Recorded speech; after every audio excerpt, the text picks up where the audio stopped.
the kittens for like the first month before giving them away because they had to be with their mom. They had to be with mom, yeah. So picture this in a 1-bedroom apartment, 5 adult cats, 1 dog, and 7 kittens. Oh my God. Oh my gosh. So I can't even. I did my part. Oh my Yeah. God. All right, let's Jawan's like, enough of this. It's like, it was cool when we were talking football, but now you're talking about cats. So cats, and you guys know me and cats. Let's stop this now.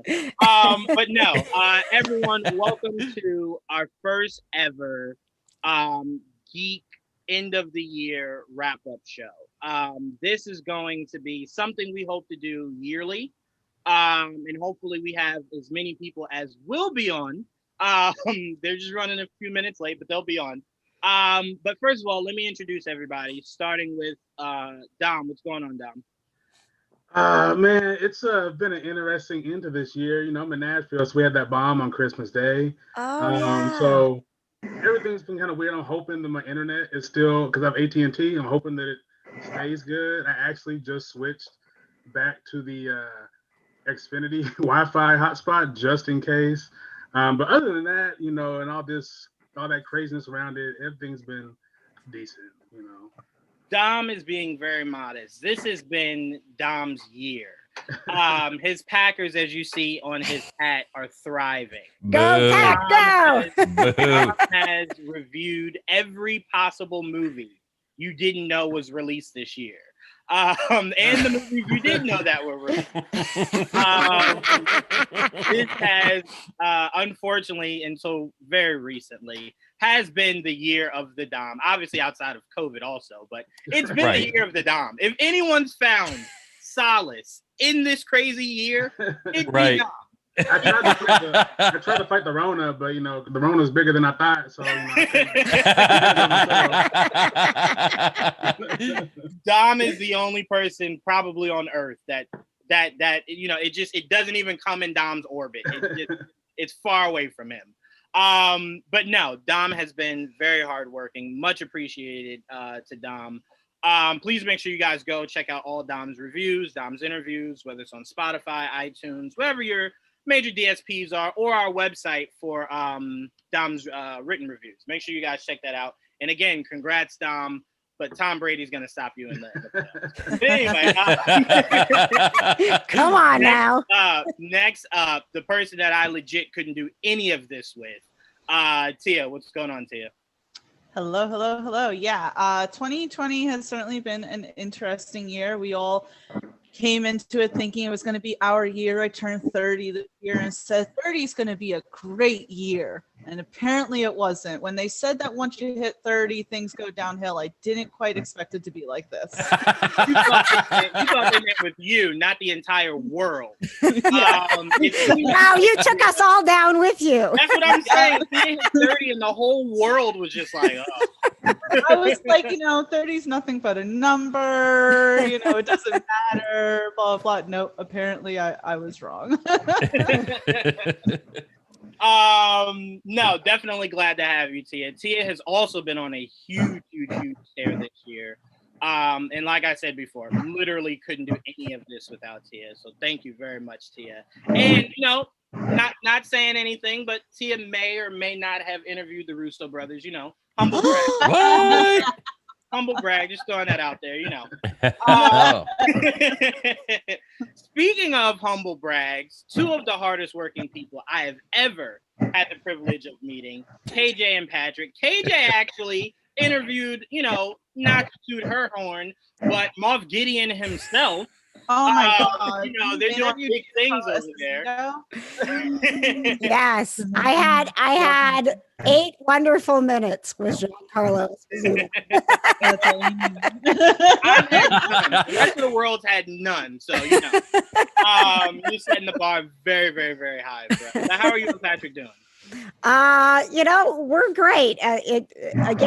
We are our podcast, our network, the Kind of Nerdy Network, is all about being positive. So when things started to go crazy in the beginning of the year, we were used to doing Kind of Nerdy Night Out, events and being with our listeners and our network and seeing people. And so we went, wow, what are we going to do? I guess we'll do kind of nerdy night in until we can see each other again. And so here we are still doing the kind of nerdy night in on Friday nights, but we've made friendships. I think we've really solidified a lot of our, just amazing bonds with people like, I mean, we met you this year, Joanne, and became a part of Geek Vibes Nation. I mean, it's really in some ways, as disconnected as we've been from some things, I feel like we've been more connected in other ways. And there are things that we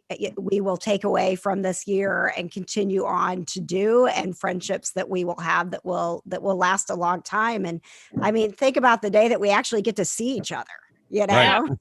Exactly. It was amazing the day we all get together. I remember meeting Tia like physically for the first time at New York Comic Con. It was surreal. Yeah, I'm not a hugger, but I immediately hugged Juan. Aw. Yeah, it was awesome. That photo that we have, to me, is definitely one of my fondest memories, because it was just like people you're talking with, you're fondly in the same spot as, and it was great. It was great. Tia got to see me. No. Tia wasn't. Were you there, Tia, with us when I was with Rosario? No, I was somewhere else. We had split off to spread the good word of Geek Vibes Nation. Absolutely. But you just drop that like when I was with Rosario. Oh yeah, no, I'm sorry.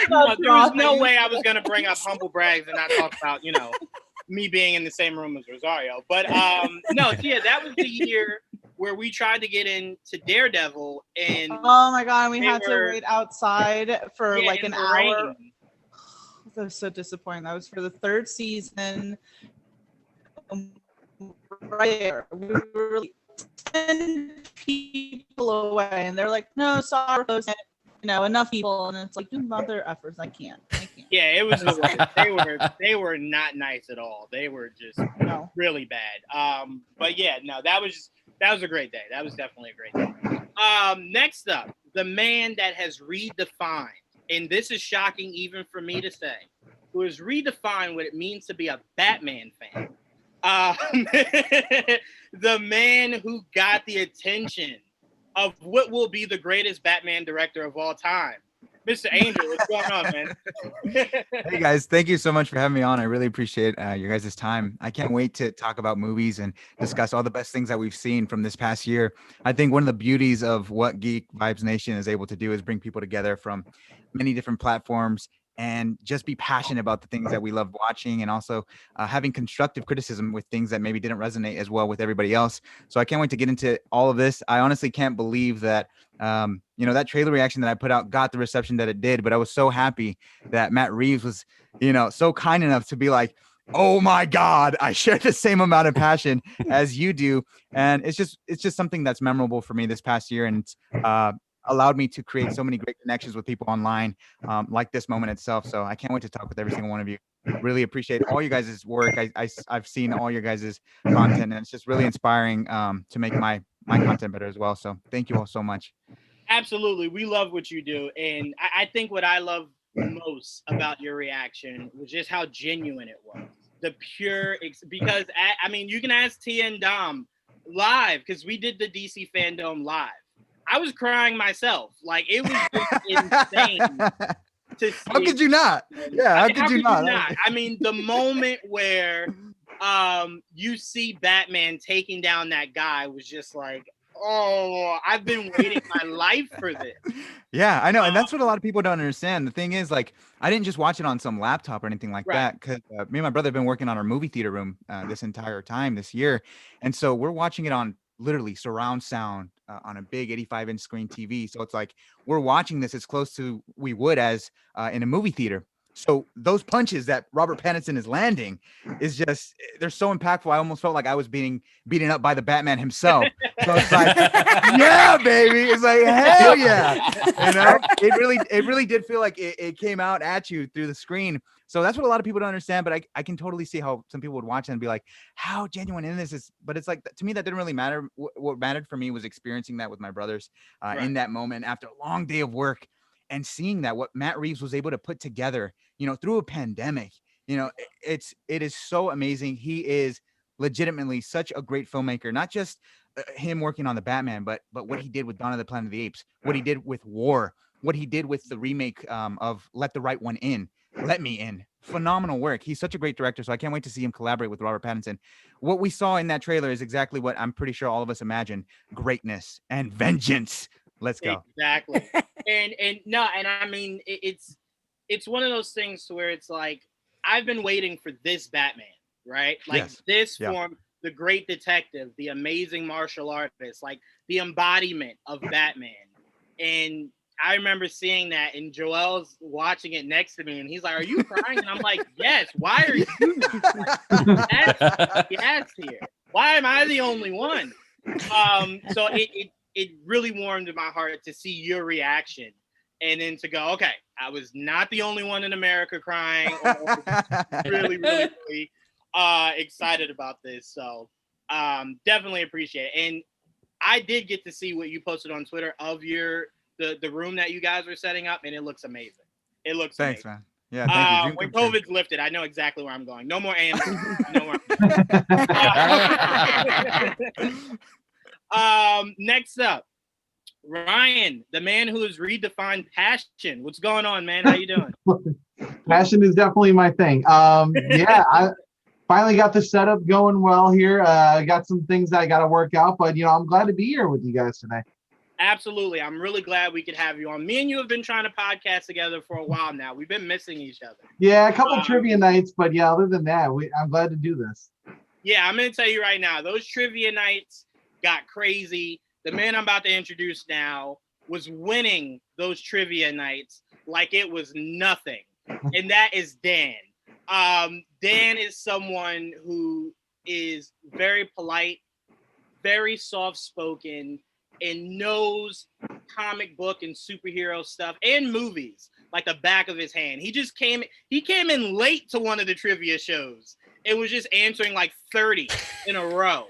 The man is a genius. Clean sweep. The man's a genius. He put us to shame that day for sure. What's going on, Dan? Hey friends, how's it going? Thanks for that. That was very kind of you. Yeah, now I feel like I have this whole big thing to keep up with now, and now I'm kind of on my heels. I hope I'm not going to be quizzed today, am I? No, maybe. You'd be good man. anyway. I'm not in the right mindset for this. See, this is what Dan does. Dan goes, "Oh no, I'm not ready for it," and then he'll go A, B, C, and it's like, wait, I thought you said you weren't ready. That's Dan. So when we do trivia night, don't let Dan get you guys. But no, I'm really excited, and we're going to be definitely talking about one of the things Dan was most passionate about this year, and that was his love for Zack Snyder. So we'll definitely be talking about that a little bit. Anyone who knows Dan knows Zack and this whole Snyder cut is not high on his things of expectations. Yep. I can't wait to talk about that. Oh, yes. Yeah, he's gonna love it. He's gonna have so much fun. But we will be having a few more people. Martin and Kathy, I believe, will be joining us. Leo will be joining us, I do believe. We might have a few more people pop in. Famous. No, I'm just joking. No. Rosario might stop by. Yeah, Rosario might stop, but she owes me a favor. You all know Dom is the famous one here. Dom is clearly the famous one. Yes, he is. So whoever you have popping in, Dom, just give me a warning. So but all right, let's start with one of the big ones. I want to start with movie of the year. I know a lot of casual moviegoers might hear this and go, well, there wasn't many releases. There were. A lot of studios found different ways to put out movies. Obviously, everyone just saw we got Wonder Woman 1984. We did get New Mutants. We did get Tenet. So we did get quite a few. And again, I keep trying to remind people, there was a January, February, March before everything else. Yeah, right. So we did get movies very early this year. Bad Boys 3, Bloodshot, The Gentleman. We got movies earlier this year. It just literally came like that. and we forgot that January, February existed. But Dom, I actually start with you, man. What are you putting up for your movie of the year? Man, see, this is a hard one because like most years, especially around award season, when all the big movies come out, that want to make sure that they're the last thing you remember. And all of a sudden, all these movies start dropping in this short window of like mid-November to like now.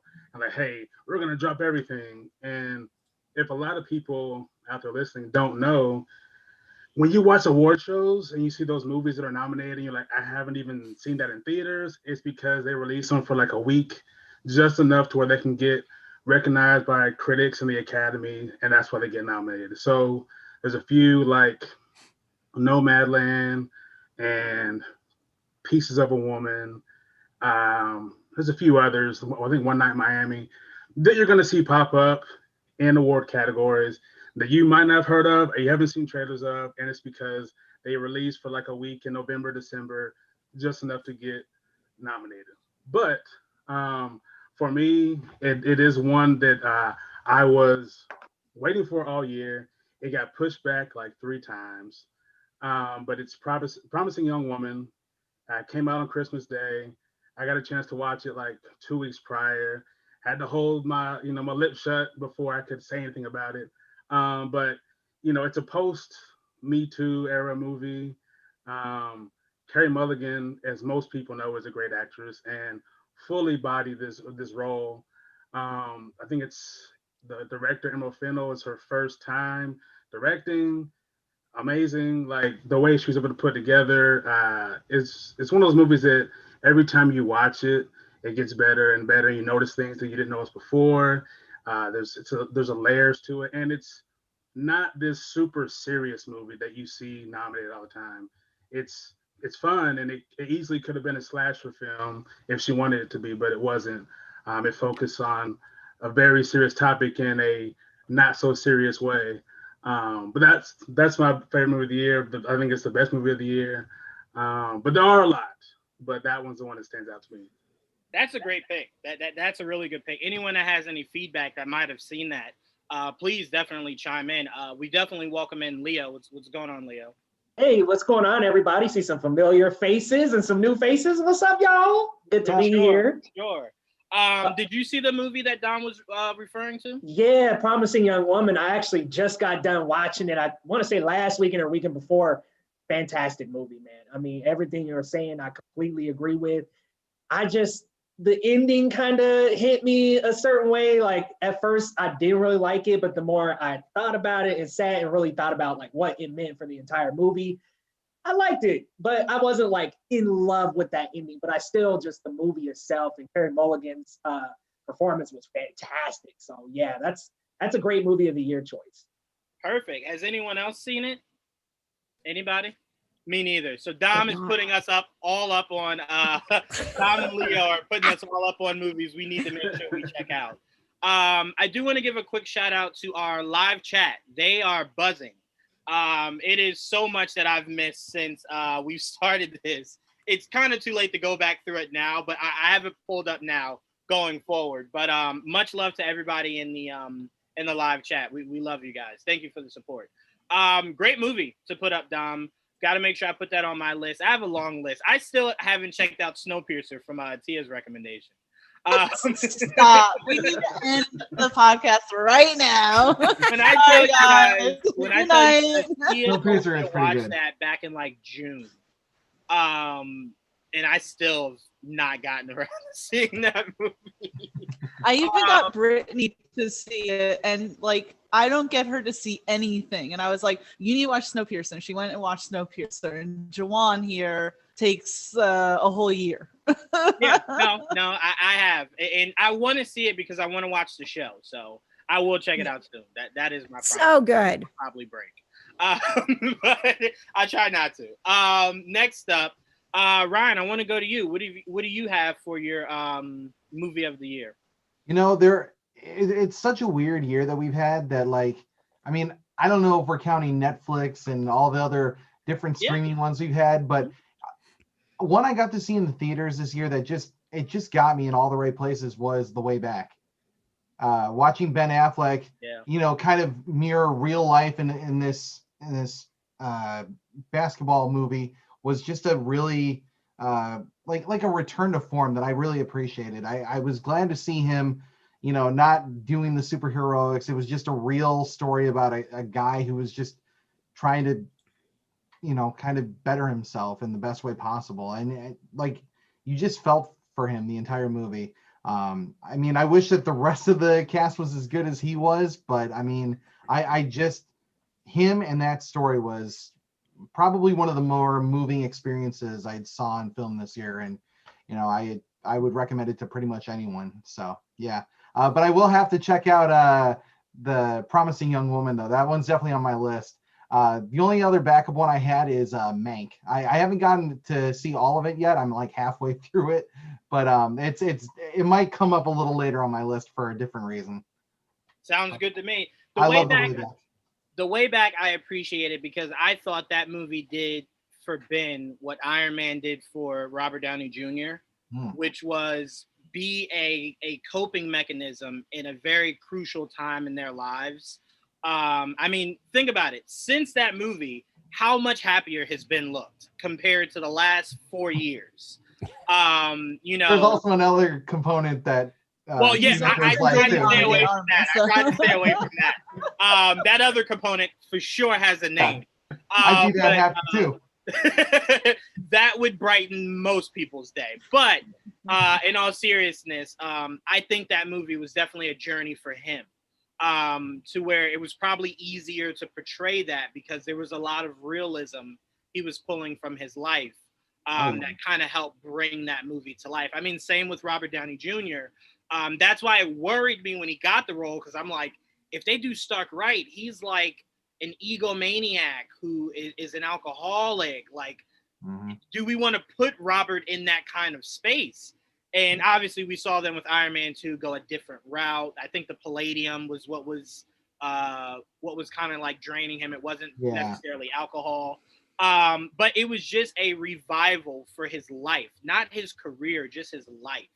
And it looked like, exactly. And it looked like it was the same thing for Ben. So I'm glad that he was able to do something like that. That was a little cathartic for him as a person, not just as an actor. So great movie to put up there. I do want to say huge shout out to Melvin Gregg, who is in that movie. I think he's a really good up and coming actor who kind of was, the Vine, Instagram kind of comedian kind of type really? Okay. that has now branched off into acting. He does have a promising future. I've seen a few things he was in, and I definitely thought that was a stepping stone for him. It might not have been Oscar's stepping stone for him, but it's a way in, So I want to make sure I give him credit for that. So you'd say he's a promising young man. Yes. I do think a few years from now we'll be talking about the how he's improved upon his acting. But yeah, no, definitely good movie to put up there. I did truly enjoy it for everything that movie meant. Angel, I'll go to you next. What movie are you putting up for movie of the year? Awesome. Thank you. Well, first of all, I have loved everything that you guys said, Dom and Ryan, the way that you guys expressed what those movies meant to you. That's what I love about movies. Movies hit everybody differently. And I love that even, on set, it can be very therapeutic for actors like Ben Affleck. And I can't wait to see the rest of his career and him putting out these great films again. I can't wait to see it. For me personally, my favorite movie of the year is The Invisible Man, directed by Lee Winnell. I was blown away by it, honestly. The horror genre is my favorite genre. So to see that universal horror icon be updated in that way, where the perspective goes from the monster to the perspective of the victim, I thought was very interesting and innovative. And I would love to see all horror classics be updated in that way, where it does feel very refreshing. You guys mentioned how films can be cathartic, not only for the people working on those movies, but also for the audience members. That's exactly what I thought that film felt like. It was very cathartic. The whole movie, I'm just so tense. And by the very end, because of what happens in the narrative and also the music, which is also spectacular as well, you have this feeling of release and it's just such a great film where you see this protagonist and you think to yourself, good for this person. Good for this person. I think it's just a very important movie in cinema, especially after Me Too, where we need to focus on how vital it is to listen to victims and to witness the atrocity and horrors of gaslighting itself. Very great movie. And I also recommend Upgrade from Lee Winnell, which is also another just wicked science fiction masterpiece, I thought. I mean, I need to see Logan Marshall Green in more films. I think he's so underrated. A lot of people like to call him, Tom Hardy's lookalike and stuff like that. He is such a great actor. I love him, man. So yeah, definitely The Invisible Man for me. Elizabeth Moss was just phenomenal in that movie. Carried that entire thing, and it doesn't work without her performance. So definitely The Invisible Man. Yeah, I will say that movie was breathtaking. It was one of those moments where if you got to experience it in theaters, there were a lot of moments where everyone was quiet, mainly because it was so tense. I won't get into details in case some of our live listeners might not have seen it, but for anyone that has seen it, that restaurant scene. Oh my God. Whoa. Seriously. Whoa. So shocking. And that's why I love the horror genre, because it's one of those films through that medium where you have the ability to affect your audience on a real level, on a way where it resonates where they can't even believe what they're watching. And that restaurant scene is exactly the epitome of horror, where it's so shocking and it captivates you and it hooks you in the narrative where it's just not going to let you go until the filmmaker decides to do so. And so it's just such a great craftsmanship, just in terms of the medium itself. Yeah, and to me, Elizabeth Moss doesn't get talked about enough. Her show on Hulu, my aunt told me to watch it, and after seeing Invisible Man, I immediately went to go watch it. She is brilliant in that. I think Elizabeth Moss, whoever her agent is, has to get her doing more stuff like Invisible Man, more projects like that, because she does need to be on a higher caliber of movies. Like, don't just give her anything that comes flying across your desk. Yeah. She did a great job in Us. Yeah, exactly. I even want to give a shout out to Aldous Hodge, who, as everyone knows, will be our Hawkman. He has a show on Showtime that's actually created by Ben Affleck and Matt Damon. And he's co-starring it with Kevin Bacon. And I think it's City on a Hill. I just binged the whole first season. He is brilliant in that show. Please check it out if you guys get a chance. Him and Kevin Bacon work so well together. I can't wait to see what Aldous does next to The Rock as Hawkman. But Elizabeth, there's not enough I could say about the performance Elizabeth. And it's a shame that movies like that don't ever get nominated for Oscars or anything like that. Yeah. And I can tell you right now, it's a strong year for actresses as far as lead actress in a film. It's a very strong year. So I could see this kind of being on the outside looking in. But for this not to be talked about at all, for this to kind of just be like swept away, would be a huge mistake. But anybody that wants to add anything about Invisible Man, please do. I mean, he already mentioned tension, but the pacing is just on point with that whole film from beginning to end. Yeah, fantastic. That movie was actually my favorite of the year as well. Yeah. I loved how they contemporized it. And Universal had been looking to update their classic monsters for so long now. You have the Benicio del Toro Wolfman, which was a fine movie, but it's essentially the Lon Chaney Wolfman. So nothing different there. And then the godforsaken Tom Cruise Mummy. That was a huge swing and a miss. Oh man, that was so bad. Yeah, so and they had the whole Dark Universe idea ready to go, and they obviously bombed on it. So there was a lot of skepticism with The Invisible Man, but the way that they leaned more into technology more than mad scientist was something that I felt like really worked in its favor. And Oliver Jackson Cohen is a phenomenal villain. Anywhere he goes, he's a great. He's up and coming, man. I love him. I think someone had pointed out that they wanted him someone fan cast him as Doctor Doom. I could definitely see him in the Marvel universe. But yeah, I'm everything that was said about this movie. That was brilliantly said. I could not have said it better myself. So, but I wanted to just jump in before it came into my turn, and I'm just like, well, yeah, I think the same thing, guys.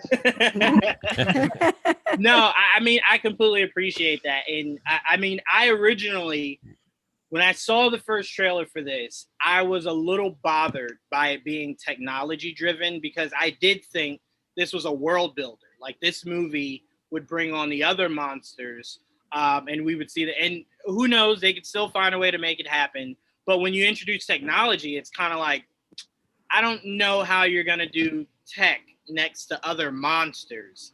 But who knows? I mean, me and Dom have been saying this for years. A24 and God, I can't believe I just forgot the company. Blumhouse, yes. Yeah. They are killing it right now. They are the leaders right now. I know everyone wants to talk. Go ahead, Dom.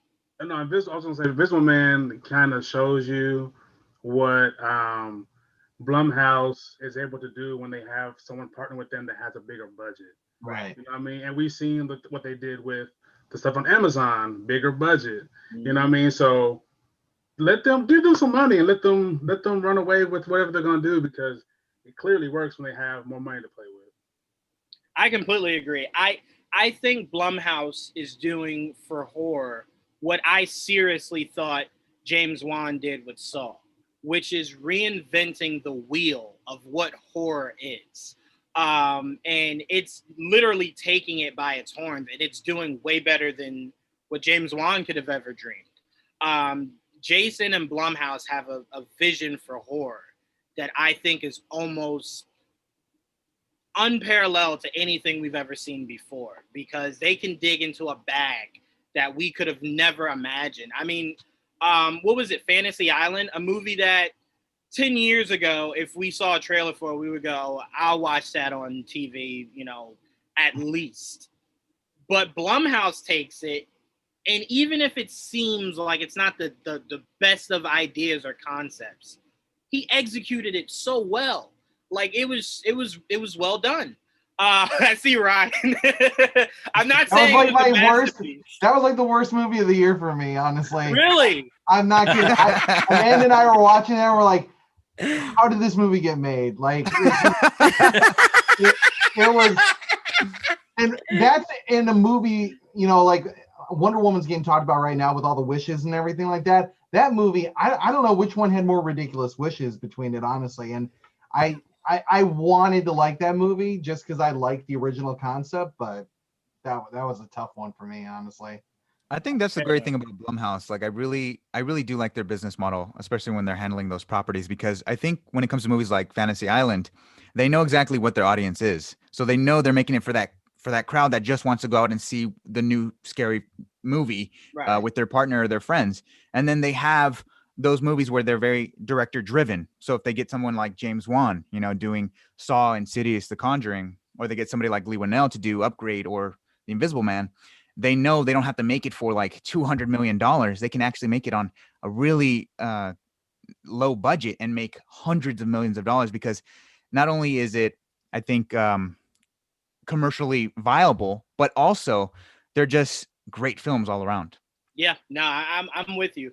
Blumhouse will definitely take horror into new heights going forward. The same way I think A24 will take what I call real cinema and comedy to all new heights. They're doing great things in those two companies over there. You can talk about your Warner Brothers, your Sony, all that. If you told me all I could watch is A24 and Blumhouse for like the next 10 years, I'd say I'm in good hands. They're doing greatness over there. Next up, KJ and Patrick, movie of the year. Where you guys going with? Well, we might be the weak link here, because honestly, we didn't see a lot of movies this year, and I think like being locked down as long as we have, we stayed away from anything that was too deep, too emotional, took too much energy. out of us because we didn't have anything left to give. But the fact that I'm sitting here and I can't say Wonder Woman 1984 was the best movie of the year breaks my heart. And I'm sure we'll talk about that more. But like, man, that hurts me that I can't even like fake it and be like, it was the best movie of the year. But one movie that I enjoyed, and because Ryan brought up Netflix, that I thought it was fantastic. It was fun. It was kind of like this like clever, entertaining movie that we really needed, was Enola Holmes. I really thought was just brilliant and wonderful. And I worried about how you're going to have Henry Cavill as Sherlock Holmes, and how is that not going to overshadow Millie Bobby Brown? But she was just so fantastic, and he played his role so well, and just everybody did such a good job that it flowed really well. It was fun. It was smart. And I would say that I don't know that it's ever going to win best movie of the year from anyone else, but from my standpoint and where I came from this year and things that I look back in and went, you know what, that was 2 hours well spent. It would have been Enola Holmes. Yeah, I was Enola Holmes was in my top 3. Just because I literally like burnt a hole in my DVD with the original Bad Boys, having Bad Boys for Life come out. And, that was just a culmination of my teenage years, like finally, like just wrapping it up in a night, in a nice bow. It wasn't the best Bad Boys movie, let's be honest. But it was the best Bad Boys movie of 2020. You damn straight it was. That is also true. but it like seeing Will and Martin back together, and Joe Pantoliano, and just the chemistry that they have, and Teresa Randall coming back, and and Reggie, like right at the beginning of the movie, you're like, oh damn, I mean, just little stuff like that. It like, for me, it was just like, it kind of gave me warm and fuzzies. I was like, yeah, you know what? Yes, this good. I'm glad. And, it was pre-pandemic too. So that was this, because Black Widow is going to be coming out, a couple months later, and then it was like, oh yeah, this is, Bad Boys came out in January. Black Widow's coming out in May. It's just like, oh crap, here we go. We're going to kick off 2020 really good with movies. Shit. So yeah, I definitely remember saying, I mentally made like a deal with myself. I was like, all right, I'm going to go see Bloodshot knowing it's just going to be a typical Vin Diesel movie, not Bloodshot. But it was in March, I believe, that movie came out. So it was like, all right, I know on the other side of this, Black Widow's right around the corner. Yep. No problem. Little did I know the last movie I would have of the year was Bloodshot. But no, I mean, the Holmes movie, Sherlock Holmes movies are very tricky for me. I hadn't seen anything Sherlock Holmes before Robert Downey Jr. and Jude Law did their version. So to me, that's the apex of what you can do with a Sherlock Holmes movie. Now, because I haven't seen anything else, I'm not saying it's the only great thing you could do. I just haven't seen anything else. You haven't seen the series with Benedict Cumberbatch? No. Oh my God. It is, so dude, good. You need to be watching Everyone's saying that. Criminal. Dude, yeah. Everyone's saying that. This is the same kind of response I got when everyone was like, oh, we definitely need that line in Infinity War, and I never understood it. And then someone explained to me, oh, they were both Sherlock Holmes, and I was just like, oh, okay, all right. That's how I got introduced to Benedict Cumberbatch. Like, it wasn't right. or anything. It was like, oh, there's a Sherlock Holmes series on BBC. Let me check it out. And that also introduced me to Andrew Scott, the best Moriarty. Oh my God, he was amazing. Yes. Ever. Ever. Amazing. Yes. Yeah. So and then great. when Spectre came out, you're like, oh, he's the bad guy. I mean, like just like right, Just knew. right off the bat, you're like, oh yeah, he played Moriarty too cool. It's like, yep, bad guy. And then But- you thought that he was going to have a much bigger role than he did. And Right? Yes. Yeah, Yeah. yeah. But dude, Juan, I'm telling you, I know knowing how you think analytically, you know, when it comes to this kind of stuff, this is right, dude. This is in your wheelhouse right there. I mean, you will be hooked before the first episode is done. It's 100%. actually one of those, we go back to it. It's like a comfort thing. Like, let's just watch it again. It's just that well written, and Benedict at his finest, and Martin is fantastic as well. Martin Freeman. It's just, yeah. I mean, I know we're on movies still right now, but for crying out loud, Joanne, watch.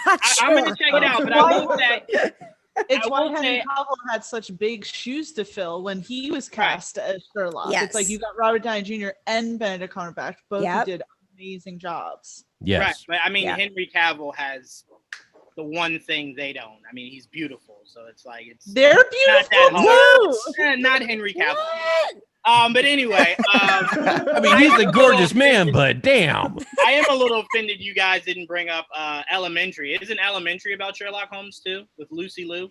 It is. I haven't seen it Yeah. yet, but yeah, it's another take on. I love Sherlock. Ryan. Ryan's like, I don't. I don't have enough time for these shows. Like, unless they're like breaking the mold, I'm like, But the, I don't have the time in the day. but the thing about the BBC Sherlock, man, it's 3 episode seasons and you're done. Yeah, Really? they're 3 90-minute episodes. They're just quick, they're just quick watches. You do it, you're done. How many seasons? 4. Okay. All right. I always get nervous when people are like, hey, go watch a show that you've never seen. My friend Joel was like, hey, go watch One Piece. And I'm like, all right, sure. I looked at how many episodes and seasons, and I said, yeah, I don't do recommendations Yeah, anymore. it's technically 13 it's episodes. only 9 seasons. One Piece at like what, 900 episodes by 900 now? episodes. Yeah. Oh my God. Pass that Like, up. Oh, my God. I'll Damn. just jump in real quick and say they passed up on an opportunity to have Bad Boys 4 light. Like they could have easily went with that for the 4th movie. Like, come on. Well, you know that's going to be the next one, but I will say, Bad Boys Forever. in Bad Boys 3, when I heard they were doing Bad Boys 3, I wasn't one of the people that got excited, only because I know how Hollywood works. And I knew if that movie was a success, it would greenlight us seeing 90-year-olds revive projects no one asked for. Us getting another Lethal Weapon, no one asked for. Albeit it looks a little funny, Coming to America too, no one asked for. No. Right. Before we know it, there will be a Rush Hour 4, and I will lose all faith in Hollywood because it's not what anyone asked for. But we'll still be watching it. But we'll still be Yeah. watching. Yep. I'll be the first one in the theater watching Yeah. it. You're gonna tell me you're gonna pass up on a Richard Donner, 91 years old, Lethal Weapon 5? No way. I'm watching. No. I mean, they could be in wheelchairs, and I'd still be like, "This is great." This is Yeah. Yeah. Everyone here. still stops and watches a train wreck, man. I mean, come on. But I don't want it, but I'll be there to watch it. I will say the one thing I was impressed about Bad Boys 3 doing is you couldn't come back and just be a comedy. You had to come back and you had to have new heights. You had to have strenuous circumstances. There had to be a loss. And I won't spoil it for anyone, but there had to be something to it more than just making me laugh. And it found that. And that part that you're talking about, that was the first time in a very long time I went in a movie. Yeah, I did not see that coming at all. I really didn't. Yeah. So I am proud of them for doing that, because without that, Yes. this movie to me, if it was just a comedy, would not have gone over well with me. Correct. It needed to explain why you came back, and giving us that did that. I still don't like the twist that we got, because it's just like, Yeah. all right, I guess I'll accept it. Okay, all right. But no, it turned out a lot better than I thought it would be. But nothing will ever touch Bad Boys 2. That opening sequence is one of the greatest opening sequences in a comedy So cool. I've ever seen. It's just it was great. The whole someone shot you in the ass. He's like, you, me? Yeah, right. That to me is just all Yeah. time. It's like, come on, man, you got to learn the words. We only do the verse. I mean, I will say that was the one part I was dying laughing is when the new kids started singing. They were like, "Whoa, no." Yep. So definitely no. I mean, two very good picks. I know the Holmes movie got a lot of slack from a lot of people. But to me, I see Tia. Tia, I was gonna go to you, but I was like, all right, Tia didn't jump in, so I'll leave it alone. Well, because they didn't, if KJ liked it, who am I to say, oh, you shouldn't like that, Well, listen, I told you the bar was set pretty low this year for me. Like of the 3 movies I saw this year, which one did I enjoy the most? No, but I mean, I do think as we're all great reviewers. That's what we all do. I do think there are moments where people who don't do what we do for a living have to step outside of it and understand there are some movies that are supposed to just be feel-good movies. Yeah. They're not supposed to be great all-time transcendent movies. And I think the charm of that was it was one of those feel-good kind of warm kind of movies. It's just not what someone would have expected heading into it. You kind of would have expected, a little better than it was. But ultimately, I had no expectations for it. Come on, man. That's the perfect way. That's the perfect way to walk into it. I thought it was gonna be horrible. If I'm being honest, I seen the trailer. I was like, it looks fine and cute, but I want to flop over on his head. Yeah, 0 expectations. I was like, well, that was pretty clever and fun, and cute. It's so interactive though. Like I love the clues popping up on the screen and her figuring things out and how the puzzles just like put each other together. It was really cool and fun to follow, and there weren't too many moments during the movie that you felt bored. It kind of just kept going. Like the pacing was really good, so it really kept you attentive throughout the whole viewing experience. It was fun. Tia. It was one of those. Go ahead, Tia. No. Listen. I wrote a review, so you can read that if you want to read my thoughts. But no, and this is going to be such a hot take, and we don't need to focus on it, but I have found that I am not the biggest Millie Bobby Brown fan. So, I think she does 11 really well, and anything else I've seen her in, I really am just not. She doesn't blow me away any other time that she's in something. So you have a movie that like primarily focuses on her. It just didn't scream out to me. I thought Henry Cavill was fine, but not that he was really given any sort of screen time. I thought the guy who played Mycroft was like great just because of how much of a Grinch he was. That was what I was watching saying, oh, I like that. So it's not like I hated the movie.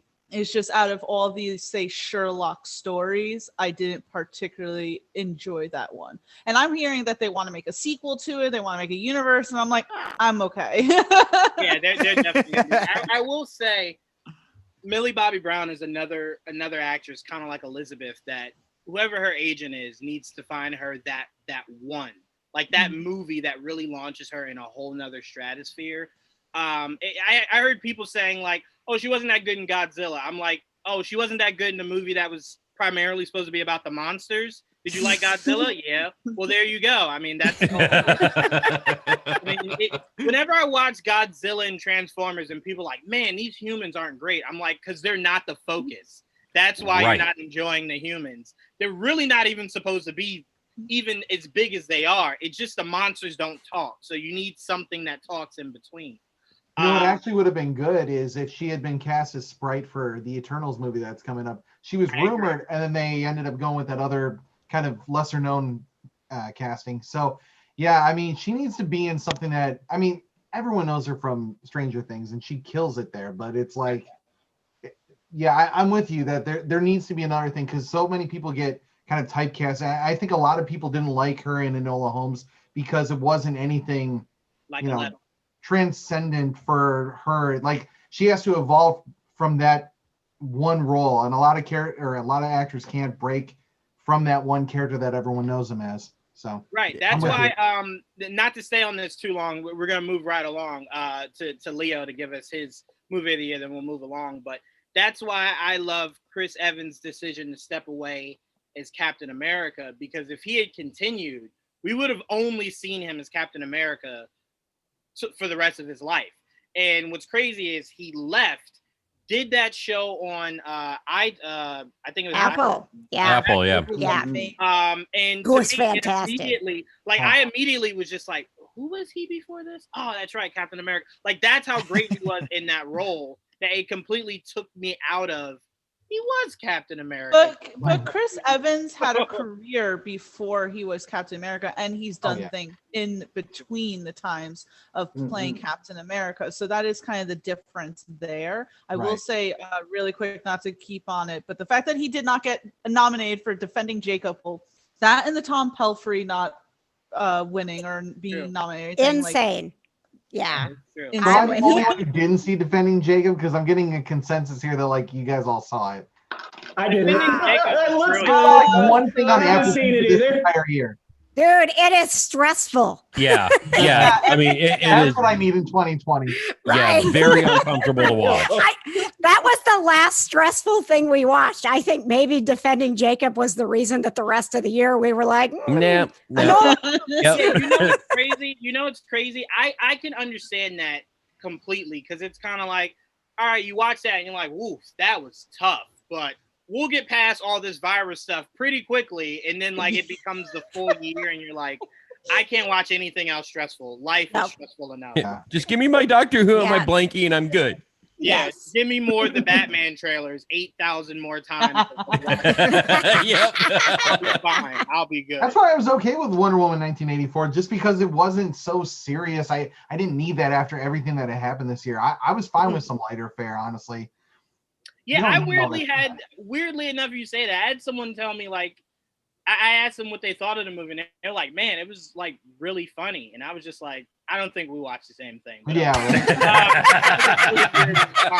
I didn't like Wonder Woman. It was hilarious. I don't think there were any comedy. Okay. I would have taken the movie in a whole different direction, but it was fun and it was light, and I was okay with that. It was what we needed to head into the new year. Exactly. And I'm cool with that. For sure. Leah, I want to go to you next. What are you putting up for movie of the year? So man, some great picks so far. I heard A24 come across the table, so I'm going for it. I saw Minari this year, and I absolutely loved it. Excellent movie. And when I was doing my movies of the year, I was like thinking, it's weird because 2020 almost felt like 5 years. Like, yes. This year, like, okay, Invisible Man and Angel, when you were talking about it, like, I was just remembering, like, oh my God, Invisible Man is such a good movie, but I almost forgot it came out this year. Yeah. I mean, it's just been that kind of year. But Minari, oh my God, just a phenomenal movie. The story is very small, but it's beautiful and it's relatable, especially for a lot of people whose families who have migrated here from other countries. And I think it's a story that is important and absolutely needs to be told. But what was so beautiful about it is that all of them acted so perfectly and so well that they felt in the movie. Like, I was like, is this their life? Because they just did such a fantastic job of acting and really putting themselves in the role. And Stephen Yeun, I mean, he's been doing so good since after The Walking Dead, and I didn't get past season 4, but he's been doing such a fantastic job since then, and he just did so great in this movie. Honestly, guys, I think the last 10, 20 minutes of this movie had me just crying like a baby. This is one of 3 movies that had me like that this year. And then I had a couple other mentions. Just in case that doesn't count as 2020, I had Sound of Metal as well with Riz Ahmed. Fantastic movie. I mean, what they did with sound mixing in that movie is just phenomenal. And for those who haven't seen it, he's like plays a musician who loses his hearing, and they just really bring you into the experience when they actually like mute the volume for most of the time when it's in his perspective, and actually turn that dial of the volume all the way down to like 1 pretty much. And it just really brings you into the experience of how he went from being like this rock musician who was pretty much probably on the edge of breaking into popularity, and then brings him down into having to completely change his life. So just a couple of fantastic movies that just were very character and story driven. And I I want to see more movies like that. And Joanne, what you said about A24, you hit the nail right on the head. They bring real stories to life. And I haven't seen one A24 movie that I don't love. Besides mid-90s, that would probably be the only one that I was a little so-so on, but all of them are so good. Eighth Grade was, I think that was 2018 or 2019, but that made it on like my top 5 because it was just so good and so relatable. And these stories, all of their stories, you could just really relate to. So I gotta go Minari as number 1. And then if we're not counting as 2020, I'm gonna go with Sound of Metal. Yeah, I'm gonna say 2020 has one of those effects to where it's like 2019, 2020. I mean, isn't it just one elongated year?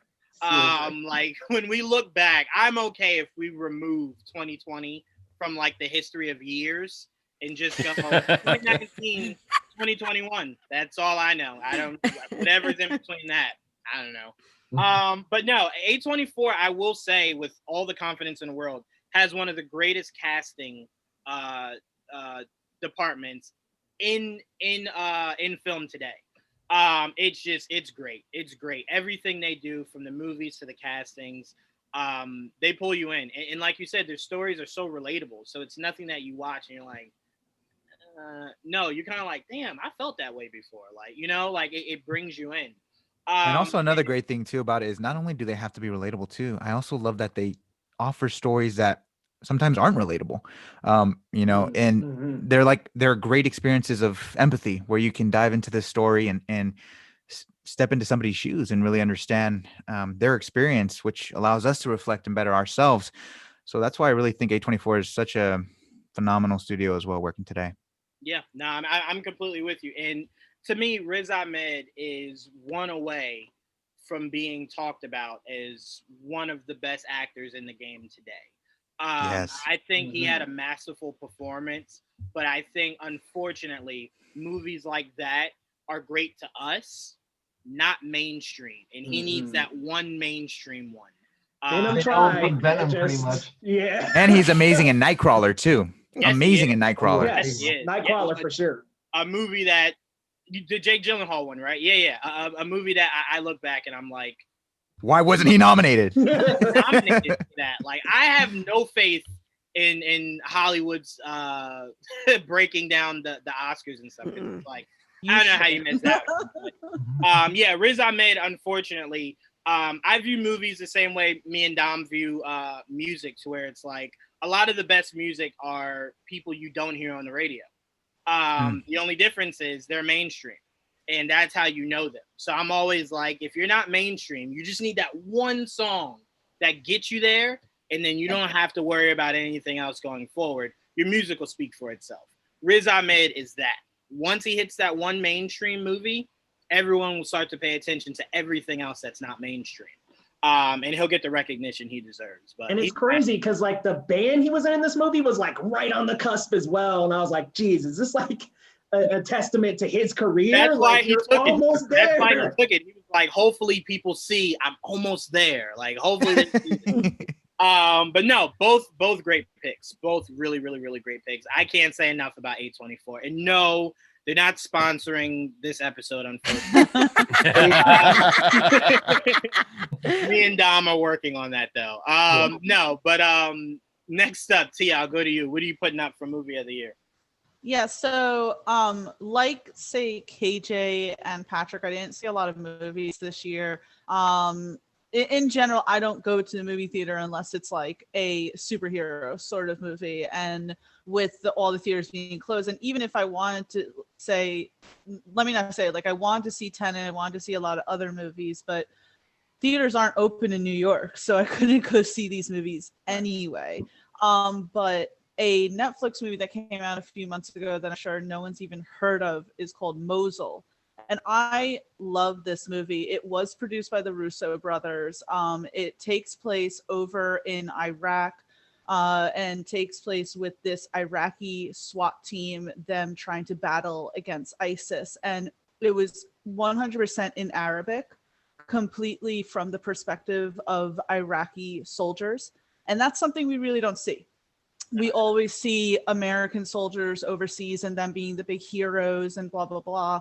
but to see Iraqi soldiers who this is their home being destroyed, and they want the people of ISIS out, and they're doing what they have to do in order to get them out, in order to save. Because there's a really great line in it where one of them says, oh, should we go and get the help of the Americans? And one says, why? They're just going to create a crater because they don't care. They don't have to live here. We have to live here. We have to rebuild. And it was done so perfectly that it doesn't matter that the whole movie was in a different language and you have to read the subtitles. You got the emotions, you got the little quirks of each person, you got what was going on. And I thought it was a perfect blend of action, emotions, and just fantastic storytelling. And as someone who, you know, we don't hear about these things. We hear in the news about terrorist groups like ISIS, but we don't hear about the people of these countries that are being affected.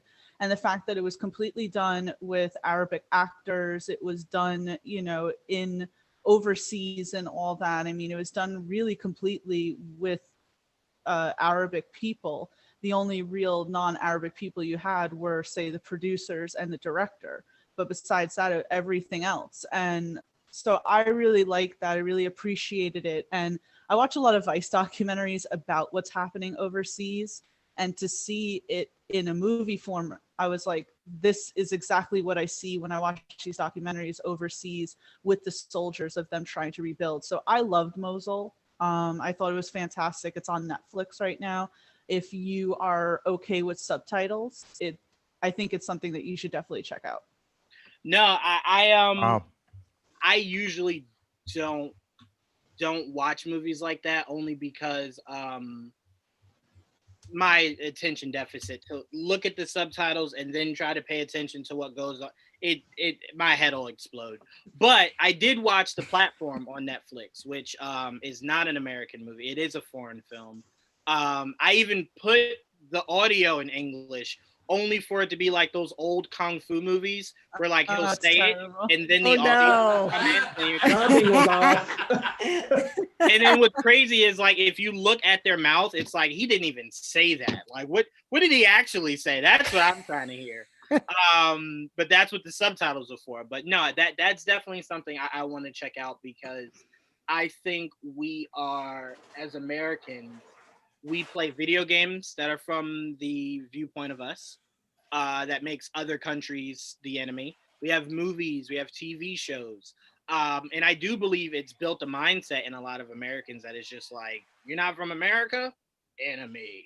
Yeah. So it's good to have a perspective from people that are like, I have nothing to do with any of that. I just live here, you know, and it's like, you know, to see it from that point of view. Because I always wondered, like, if our games are about them being the enemy, I can only imagine what their games like about us being the enemy, or their movies. So it's like, to get a different perspective is always good. And that's what movies are supposed to do, are supposed to give you a perspective from different points of view.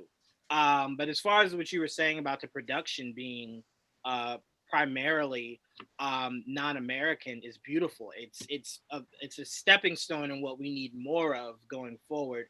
For movies that aren't about us, shouldn't be necessarily, not all the time, directed by us, because there's just certain small things about different races or religions or something that you just might not know, like a book won't tell you, you know, like Yeah, if, go ahead. And the director, now I forget his name, because he did a really good job. This is actually his first time directing a movie. He's always written movies, and this is the first movie he's directed. But he was explaining during an interview with myself, with one of the stars, with myself. That was the Russo, my Russo brothers interview. Anyway, but he was explaining with one of the lead actors of the movie how, yes, the script was written by the director, but the actors would tell him like, okay, this line that you wrote is a good line, but it's an idiom that only, say, Americans would understand. It's not an idiom that Iraqis would understand. So this is how we should translate it to make it more how people in our country would speak. So it was really authentic. And again, it's something where Americans, because of our history and because of our media, have villainized people over in the Middle East for so many years. And it's like, they have soldiers too. They are fighting too. They don't want these terrorists in their homes. They don't want to be living in rubble. They just want to live their lives. And I appreciate that. And again, there was some moments in the movie that were so emotional and so heartbreaking. So it wasn't just a Michael Bay movie where, hey, it's taking place in the Middle East, but it's just going to be explosions every 2 seconds. Like, yes, there were firefights and there was a lot of gun action, but there was a lot of moments where it just like took a break and showed the real authenticity of the reality that they have to deal with over there. Yeah, I'm completely with you. And like I said, it's good. I'm not saying that if you're not black, you can't do a movie about black people or anything like that. But there are certain things from different races, like I said, you can't read in a book. You can't just necessarily go there. It's one of those things you just have to be. And that's where the most authentic form comes from. And you know, to me, that needs to be something we experience more in filmmaking going forward. You know, like maybe Gods of Egypt shouldn't have been anywhere near but that's a whole different. It should have been made. Right, exactly. I love Alex Proyas, but man, what was that?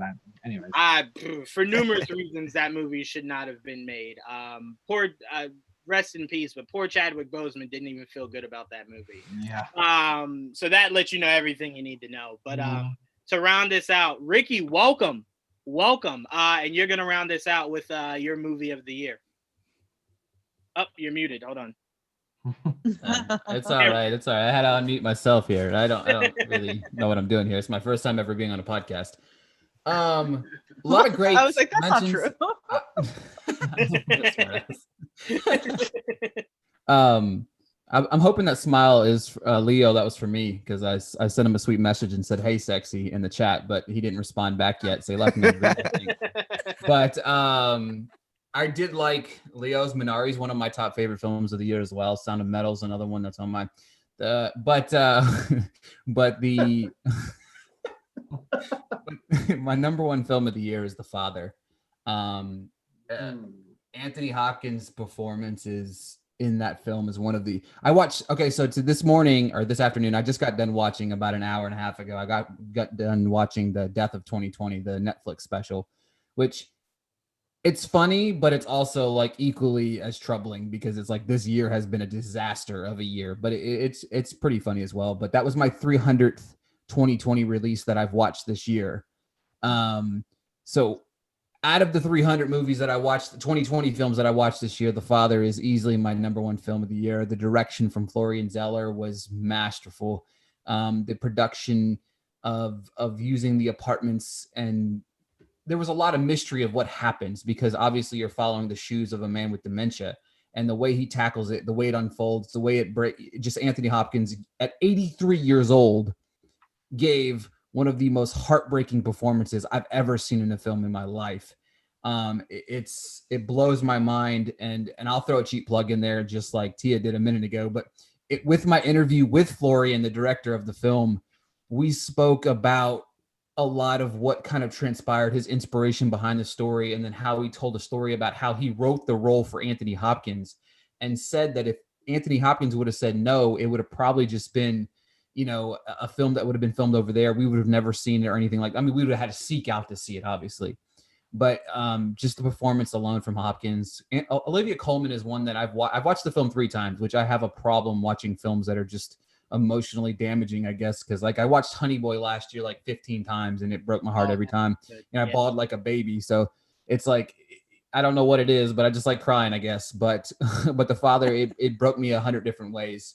It's a beautiful story, it's a beautiful film, and I could honestly say The Father is probably one of the greatest films I've ever seen in my life, and I've seen, you know, a couple thousand in my life. So, you know, 300 this year I watched, which was a goal, was to watch over one film a day, which I did. I broke 403, I think, today. Wow. 300 2020 releases this year, and The Father is hands down my number one film. Yeah, so Dom, I'm gonna go ahead and strip you from all that good stuff I said before about you. No, Ricky's It's definitely going got to me. Me and Ricky were talking last week, and I was like, bro, like I don't know how you're doing it. Like, are you still doing other things? Like, yeah. I was like, shit. Oh yeah, I do right. all this and I still have an 8 to 5 job. So I mean, it is. It's yeah. I mean, it's crazy, but I just love film. You know what I mean? And I take pride in being able to objectively say what the best film of the year is. Trying to see as much as I saw a part of AFI. I know technically because like 9 Days is another film that I saw. I saw that AFI. 9 Days is Leo. You seen 9 Days? So good, man. Oh yeah, my god, dude. Oh, I was heartbroken because like Winston Duke would be like that dude for me, like in that top 5 of performances of the year. And that film, Edison O'Day's film, it's I know we're talking about a film that not a lot of people got to see, but oh my god, 9 Days. I can't wait for everybody to see that film. It's gonna be. I still have it in my top 10. It's beautiful. Like, I was on the edge of my seat watching that though. Like, who's gonna get picked? Exactly. And it's crazy because like I feel like when I watch Soul, I like Soul. I wasn't enamored by Soul like everybody else was. I do think that there's a lot to be good. I gave it 4 to 5 stars. Okay, guys, let's calm down. Okay, that's not bad. Exactly. We were coming at you. It's okay. Calm down. I didn't give it like 2 stars or nothing. No, but I did give it 4 to 5. But like I think it like lost me a little bit in the second act, and it was just a little bit. It kind of lost me a little bit there. But like I felt like the same message that you get from Soul, you get from 9 Days, but I just felt like it was told in a more rigorous adult way. You know what I mean? Soul was very adult-like too. Kids can enjoy Soul, but 9 Days is very visceral. I've had it on my list, and everybody's like, "Oh, it's coming out next year." I don't care. It's still one of the best films I saw this year, but I can't wait for anybody to see that one too because, God, it's so good. First time filmmakers this year, chef kiss. Okay. Chef's kiss. All right. Seriously. It's been mind blowing from Rent-A-Pal to Promising Young Woman. Obviously, I watched that for the 3rd time today. I can't rave enough about Promising Young Woman. I mean, that film is just so good. I will say, Ryan in our live chat here on YouTube, after your comment about Soul before you cleaned it up, he was like, all right, puts down pitchfork and torch. Like, okay. Let's calm down, all right? Thanks, Ryan. I did like Soul. You cleaned it up perfectly. No, I hear Ryan because I was about to riot for a second there. Yeah. Like, wait. Don't give me a 1 out of 5, my man, please. Oh, definitely not. Whoa, what? It was definitely no news of the world. I mean, it was definitely not that. You know what I mean? No. Talk about atrocious of a film. But no, no, I mean, definitely great. And like I said, anything, I follow all of you guys very closely, but Ricky, I feel like anytime you're reviewing something, I'm like, if he says it's the movie of the year, that's my pick. Like, that's how much at this point I trust you in what you do. Like, someone will be like, Juwan, did you even see it? No, but Ricky said he clearly watched a lot more than the rest of us did. Right, that's what I'm saying. Like, I mean, at this point, I don't even want to give mine. I'm like, have I even really seen a good movie this year? I don't know. It wasn't anything Ricky said. I must have missed The Invisible Man, love, and I'm glad I wasn't on for that because that movie. Let's talk about a shit show. Oh, we all love that movie. Yeah, we're gonna. I'm gonna end us with this one. The movie that I Ricky, love you could play back this video when they post it up, and you can see what I said about it. Is that your best film? Yeah. I'm sorry. Well, I would say I'm sorry, but I'm really not. It's so bad. So Ricky will be, if he plays it back, Angel, he'll be hate watching it. Like, I know when I'm gonna rage. And this isn't like my Soul one. I didn't give it 4 to 5. I gave it 1.5 out of 5. Oh, wow. Wow. Okay. Ouch. Ouch. That's hurtful. I really don't like that one. Where do you stand on Enola Holmes? It was better than Invisible Man. Ricky's like, where's my garbage? Wow, that I don't even want to say mine now. Like, all right, I don't even want to talk. I'm sorry, guys. Tia, you don't mean that, do you? What? that picture is bad. I didn't see Invisible Man. Really? Oh, don't you don't need to. It's okay. As I said, if you recall, I You don't can see my bad hairline in this picture. Like, what's up with this great picture? This is not a great picture at all. Oh, terrible picture. That's the worst delete it. picture. Hey, I was out of frame. That was perfect. For those of you watching, we're gonna post a picture that looks like we are all having the most miserable time. Oh, for sure. Staring down, like, whatever. Actually, you can actually look like I'm sleeping. I was like, damn, bro. You look like Catching the Scorsese beat. during Eminem's performance at the Oscars. I thought it captured everyone beautifully. Chef's kiss. Now I'm terrified. Hold on. Let me see. Oh, it's so bad. This was everybody's reaction when I said Invisible Man was a bad movie. That's what you should put. Like that's That's the thumbnail. Yeah, that's the thumbnail. That's the thumbnail for the. No, seriously, look, he looks like he's about to kill me though. For real though. Look at him, guys. Come on. Yeah, he's real mad. I'm gonna post this definitely on like Instagram or something. But Joanne, no, I did not see Invisible Man because, as I said, I only go to the theaters really to see. Good movie. Well, that trailer didn't look good enough to you though. Like he wasn't like I was excited for Invisible Man. It's on my top 5 disappointing films because I was so excited about it. Did you like Upgrade? Yes, loved Upgrade. So why didn't you like Invisible Man? Do we don't turn this into a Do you segment? want to know? Why do you have I've said, selective like- bad taste, Ricky? Why do you hate good movies? We're gonna dissect all 300 movies. Ricky, watch and see how bad his film taste is. All right. So to round this out, as much as I'm terrified to even say this now, I'll be. My mic. All right, I'll mute. No, you're. I'm going with. Well, first of all, let me preface this by saying, I think this director is masterful. And when I saw this movie, it's so weird because this movie does label itself 2019, but when you go to IMDb, it says its release date was the 24th of 2020. So I don't get where they're messing up the dates, but I'm a huge Guy Ritchie fan. Love him, swear by him. Do not believe the man has made a bad project. I love, and when I say it, I mean like what I would say to my firstborn. I love The Gentleman. I thought he casted brilliantly in that movie. Her side of Henry Golding, I didn't even know. I was just like, you do that really well. I love that, and I'm a sucker for Charlie Hunnam and Matthew McConaughey. I am. I'm sorry. I am. I really did think he did a great job with this. I am curious to see what he was talking about, maybe doing a show version of it, like an extended universe of like a show and a sequel to this. This is the movie that I personally give a chef's kiss to. I thought Guy Ritchie did a great job. And like I said, I'm a sucker for Charlie Hunnam and Matthew McConaughey. Love this movie. It's a great action comedy. If you have not seen it, give it a shot. Even if you don't like it, no problem. Just give it a shot. They have some really, really, really good performances in there for sure. So it's one from 2020 that I can watch and not be stressed. No, Okay. not at all. All right. Not at all. It has a few really cool twists in there. It's like that a good fun. drinking movie.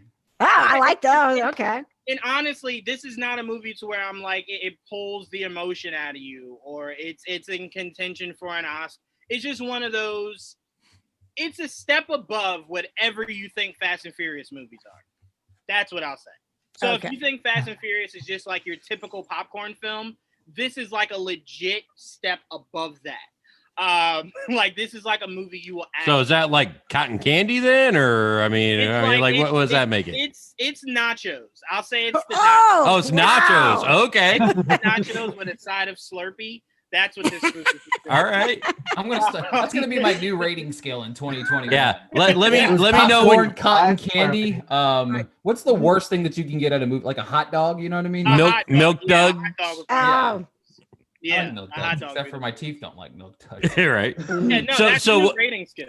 So is the top like the hot pretzel and mustard, or I mean, It's what are we around talking? there. It's around Gotta there. have cheese, now, right? I No, do popcorn's want Gotta gotta be be the number one. cheese. Popcorn's Oh gonna be yeah, number some one. cheese. That would be. What is a movie theater? That's the real question. Seriously. My We need house to is explain that to the kids at home. Back Movie in theater our is this day. thing that you used to go to.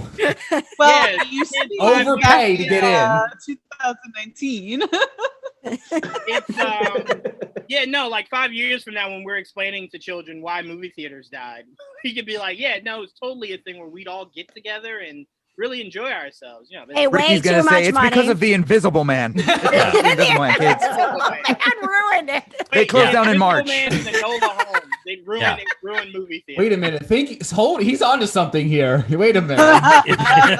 February. Movies closed in March. I don't know. Bloodshot's got a real shot. I don't know. Bloodshot was better than Invisible Man, though. So. Oh, what? You just say that? Come Bloodshot on. wasn't even Bloodshot. Okay, all right. No, Come on no. now. I enjoyed Wait, Bloodshot. wait, I saw it in wait. 40X, though. We're moving on. We got a few more topics before we get out of here, so I want us to breeze through them. Next up, we're going show of the year. I will start it off. I'm going Lovecraft Country. This was not easy. Hell yeah. This was not easy because I do believe there were so many shows. The Undoing, The Flight Attendant. There were so many other great shows this year, but the show that pulled the emotion from me was Lovecraft Country.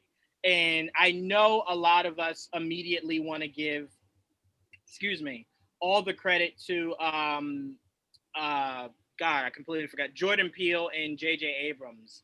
But I definitely want to give some love to Victoria Mahoney. And I'm trying to find the showrunner's name now. I want to say it was Misha. Misha Green. She developed it. Misha Green deserves any credit you want to give to J.J. Abrams or God, I completely forgot his name again. Jordan Peele. Give it all to Misha Green. She really did an amazing job with this show. I honestly, personally, I don't know how you guys feel. I don't want a season 2. I think you can't get any better than where this show went. And to try it is very risky. But I loved it. I thought this was great. They classify it as like supernatural horror. I still to this day don't know how I would classify that show. It has so much of everything, literally everything.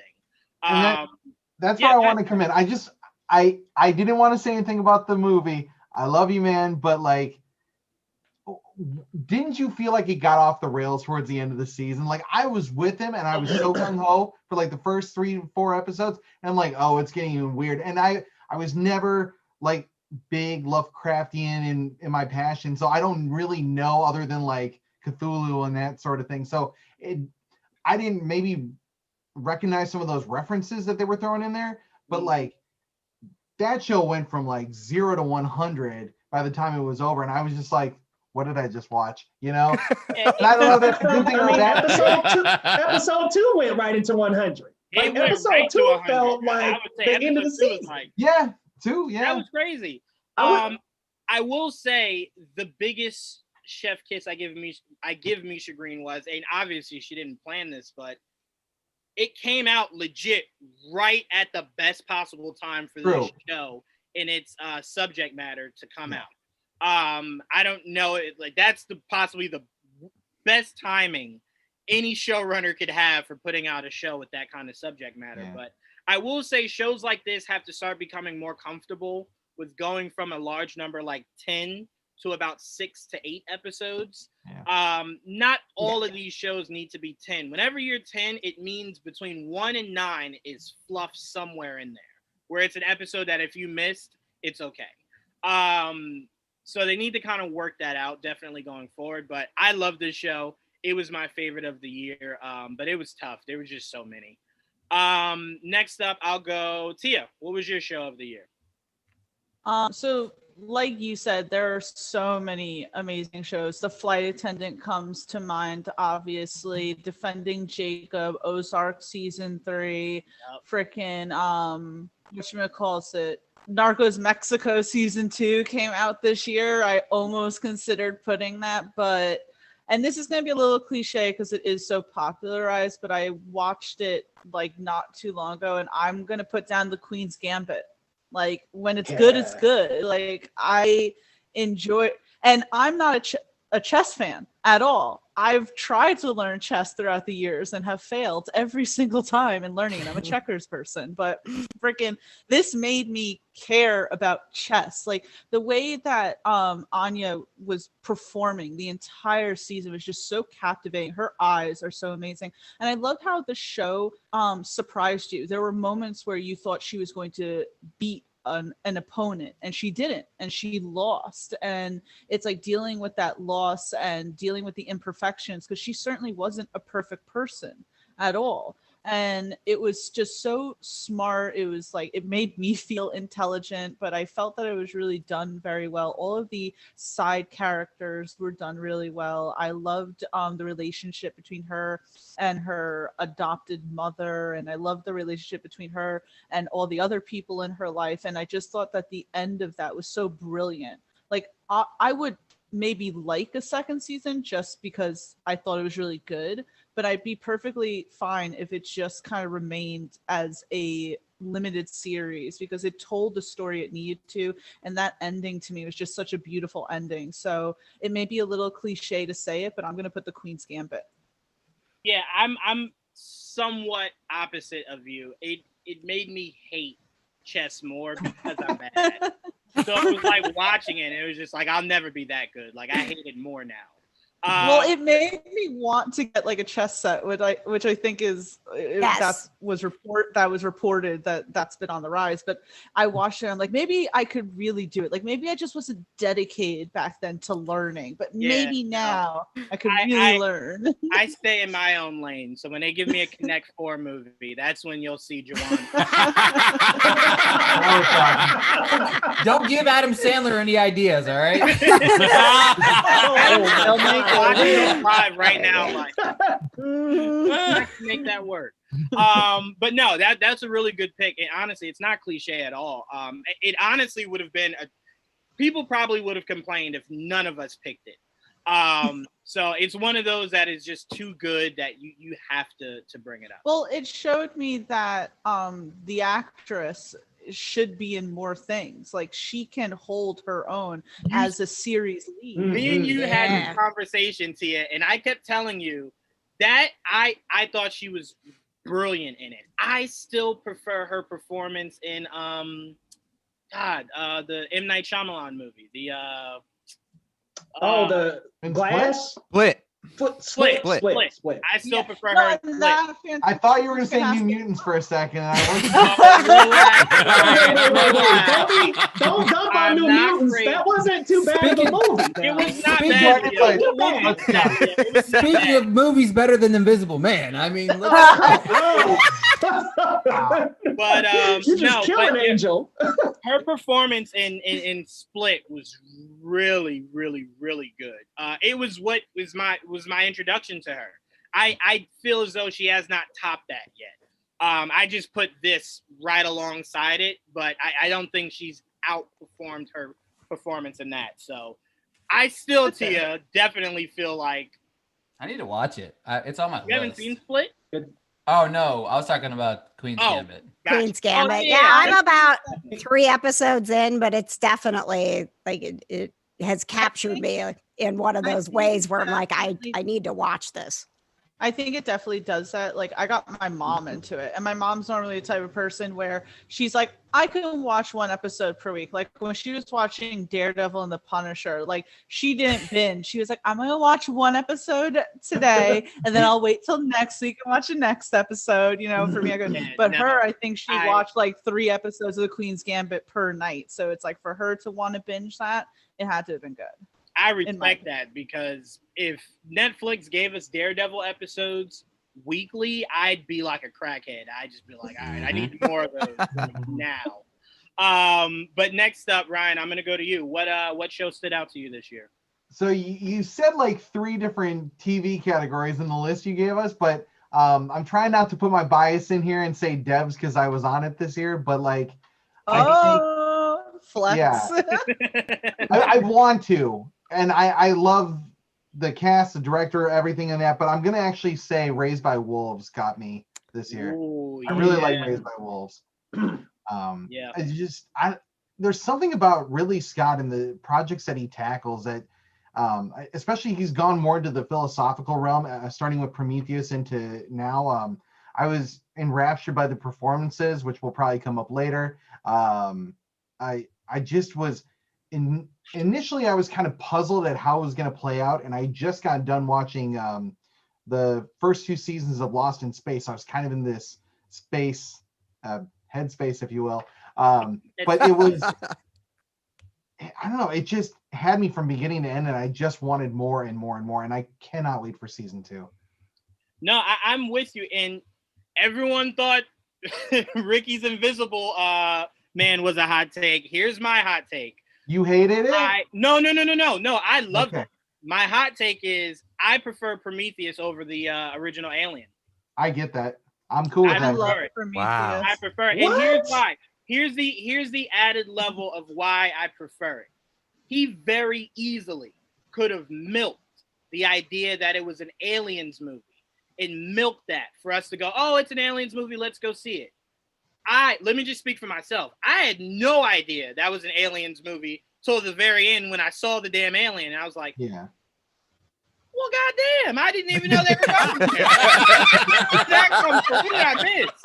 So to me, he took something that could have easily been a money grab, and instead decided to be more creative to make us work our way to the idea of this being an Aliens movie. Yeah, there's a reason that thing came to, and it wasn't just like a simple, straightforward origin. Plus, he expanded, opened the world. If he had been given the opportunity, he probably would have done stuff that had nothing to do with Alien, but probably would have involved the engineers and things that were, I mean, I just wish that they could just crack open Ridley Scott's brain and just flood the market with his ideas. I'd be terrified to know what's in that man's brain. Anyone that could take weird, what did she have in the show? Like these pupils that she could then like scream. And it's like, I don't want to know what's in that man's brain. It's to be better. Fair, I don't know where this stuff comes from, but man, it's something else. Leo looks like he's like struggling right now after you like took the breath out of my chest. Like I never heard it take like that for Aliens. Yeah, I mean, look, I'm not one of those people that off is me like, now, baby. Yes. I'm here to help. But I'm not one of those people that believes that something great means something else was horrible. Aliens is all-time classic. There's nothing that will touch it. Absolutely. If you ask me what's my favorite Alien movie, I would tell you I prefer Prometheus. I could watch that straight and be completely fine. I could watch Aliens and just kind of go, I don't know. I will say this. I think my biggest issue is a lot of those movies are so cheesy.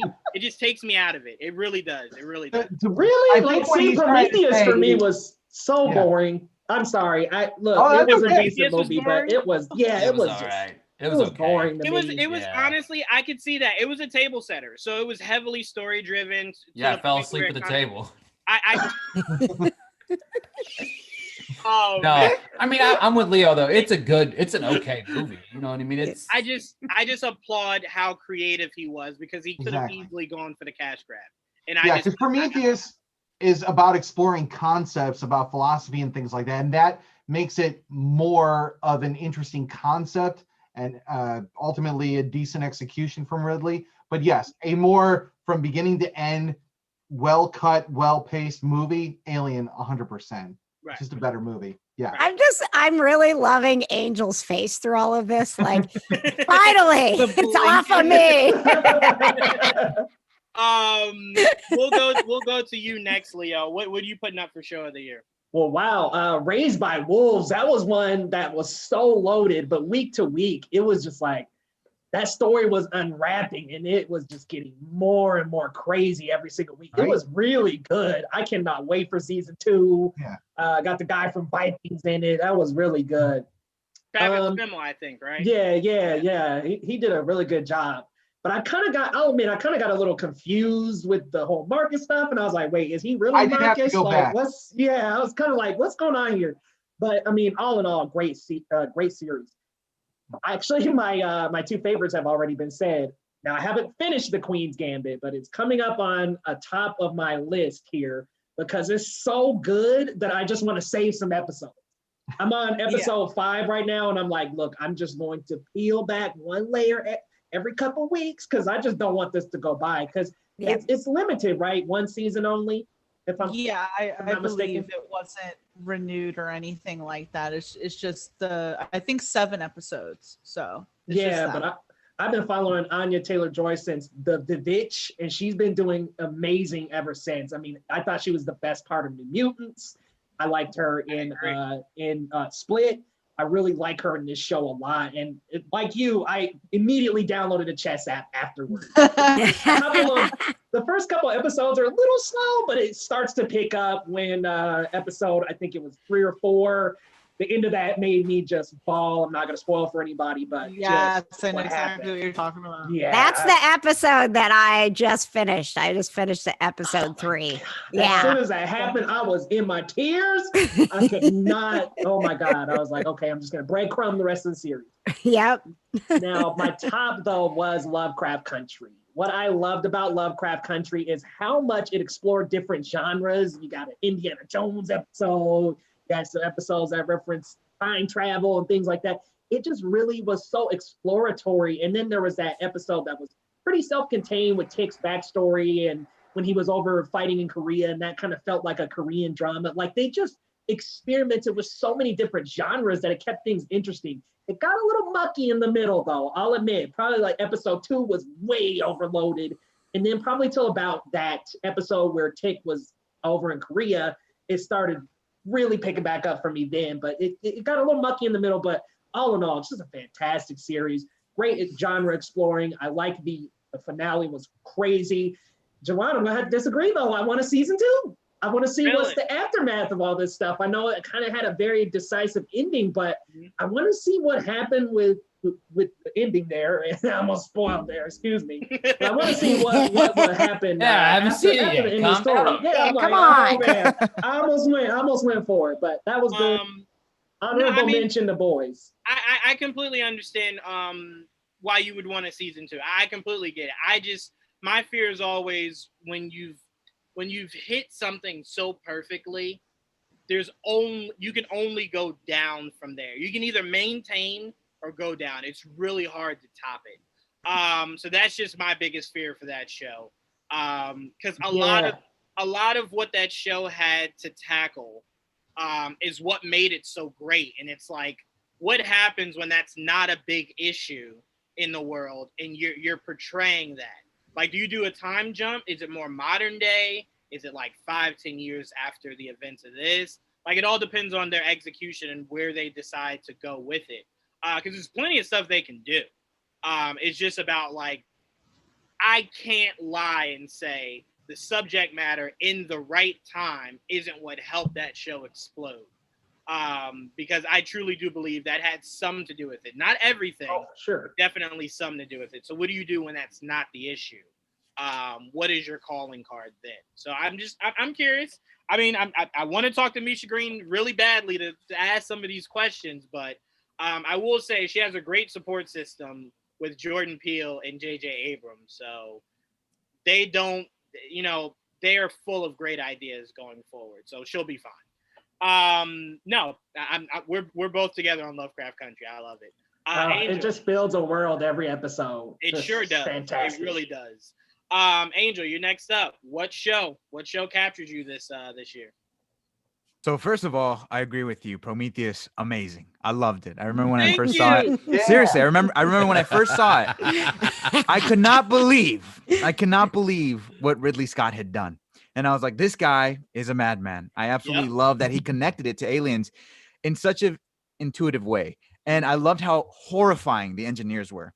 Probably even more effective than the xenomorphs themselves. They freaked me the hell out. But what I loved most about that movie is after watching it, I had walked home with my friends that day and we were just talking about, the meaning of life and where we came from and stuff like that. So I love that it was a science fiction movie that put our heads in that same headspace that all great science fiction movies do, where we question, our own origin and stuff like that. So I love it when filmmakers can do that with science fiction. Love Prometheus. For TV shows this year, I thought one that stood out to me was Kingdom on Netflix. That one takes place in South Korea around the 1300s, and it deals with this crown prince who deals with an outbreak, a zombie outbreak. It was very reminiscent of Train to Busan for me, which is one of my favorite horror zombie films. So if you like Train to Busan, which is exceptional, definitely check out Kingdom on Netflix. It has 2 great, effective seasons that I believe are binge worthy. No, I think I saw all of season 1. I think I did. Because I just recently watched Barbarians, which I loved. I had no issues with Barbarians outside of the fact that I need to learn to be okay looking at subtitles, because watching it in English when it was not made in English is some of the most frustrating things. So that's just something I have to work on. But man, was that show so good. But no, Kingdom was really good also. That also was pulling on the idea of a huge outbreak in the middle of our outbreak. And it was just and it was so crazy, because do you guys remember when COVID first struck and it was No, what happened? More. I remember. Like people were being really weird. Like people were looking up movies like Contagion and stuff. Yes. Outbreak. Yeah, for sure. Outbreak. Outbreak. Yeah. That was the last thing I wanted to watch. Like Me too. I was like, I do not need to see that. they Well, said did anybody see Contagion was like the Songbird? most. Yeah, it No. took me like 2 months. I was watching Tiger King still. Oh, someone has Oh, said that is their man. best show of 2020. Yeah. I will say though, with this year kind of making everyone stay inside, it did save the world from me dressing up like the Tiger King for Halloween. So Oh my goodness. Wait, I want to. None of us would financially recover from that, Juwan. None No. of us. guys, it saved Amanda probably would have been Carol Baskin. make a beautiful Carol Baskin. If I don't make them- That's your next year's New York Comic-Con outfit.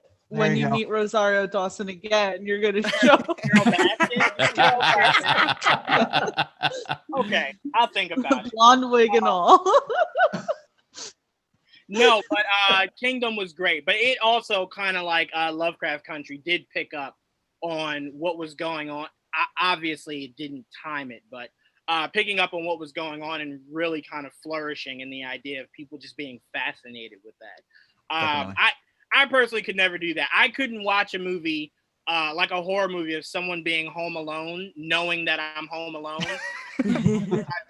Oh, that's the best. That's the best time to watch The Strangers, you know? Oh, hell no. Okay, no, I would never watch that movie specifically being home. No. That's when it can be most immersive. Seriously. I couldn't do it. No.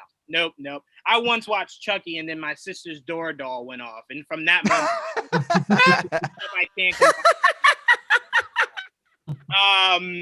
But next up, Dom, what show stood out to you this year? See, I don't think I've seen anything you guys have said so far. I haven't had time to like really dive into a TV show, especially when it got towards like the fall season. So a lot of the shows I watched were earlier in the year into the summer. So for me, the best is 000, which I think was T and Juwan's recommendation. That was really good. That was Tia's recommendation. Got to give all the credit to and Tia. I love a gangster show, man. Like when it's straight, like you know what's going on. You know it's got to do with drugs. You know it's got to do with some kind of trafficking. But the show was that certain level of graphic violence that like I'm just like, you know what? That's what I needed. It's no, I thought it was a great show. The actors were phenomenal, and you know it's one of those ones where I don't binge a lot of shows. I really don't. I don't mind waiting if I have to, but that was one where I was like, I have to watch all this in one day, and that's what's going. And then I ended up watching it another day. So no, that show it was gangster. It was bloody. That's exactly what I needed at that time. And who knew that the pandemic was going to happen like it did when I ended up watching it. But it was a great show. Yeah, I will say, by the way, huge shouts out to Dane DeHaan. He did an amazing job in that show. I love Dane DeHaan. Oh, is he in that? Oh, I haven't seen it, so I love Dane DeHaan too. Yeah, He's Dane DeHaan really is good so in it. talented. Cool. I will say 000 and Narcos make mule and cocaine seem really fun. Shout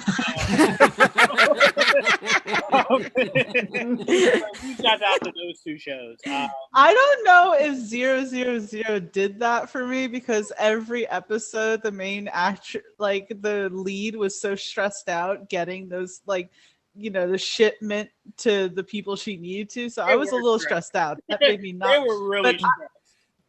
But I love 000 just because I'm a huge fan of, say, like Narcos Mexico. So it's very similar. And of course that grabbed me. But I also love that with Narcos and Narcos Mexico, it only really takes place in the country that it's focusing on. But 000 took more place in different, like we had Italy, we were in Mexico, and you could see like all the moving parts where it come like with this whole operation. So I really liked it. So Dom, I'm glad that you put that I recommended that you put it. I thought it was a great show as well. Did it get a second season? Now I can't remember. I think it did. It didn't get renewed. I didn't hear anything about it. That's too bad. But then again, a lot of people probably, once this started to break out, they were like, "Hold your horses." But yeah, I'm gonna double check that. But I haven't heard anything.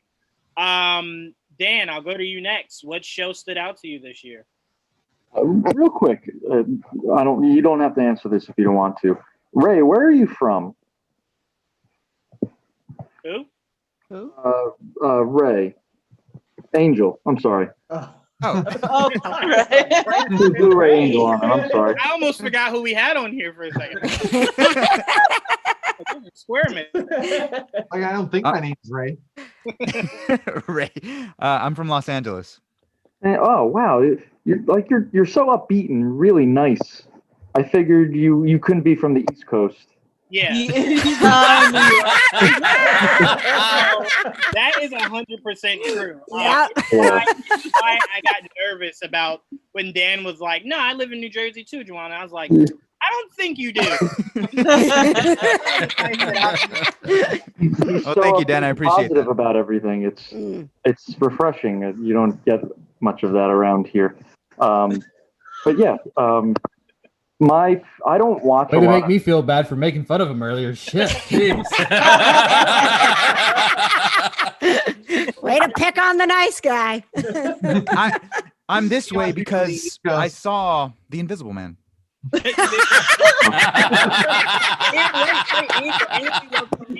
That's the combination between. And yes, and Prometheus. When you watch those films and you appreciate them for the craftsmanship, you'll turn out this way. Yeah, this is when that reaches out, it's just a trifecta, you know, of kindness. Yeah.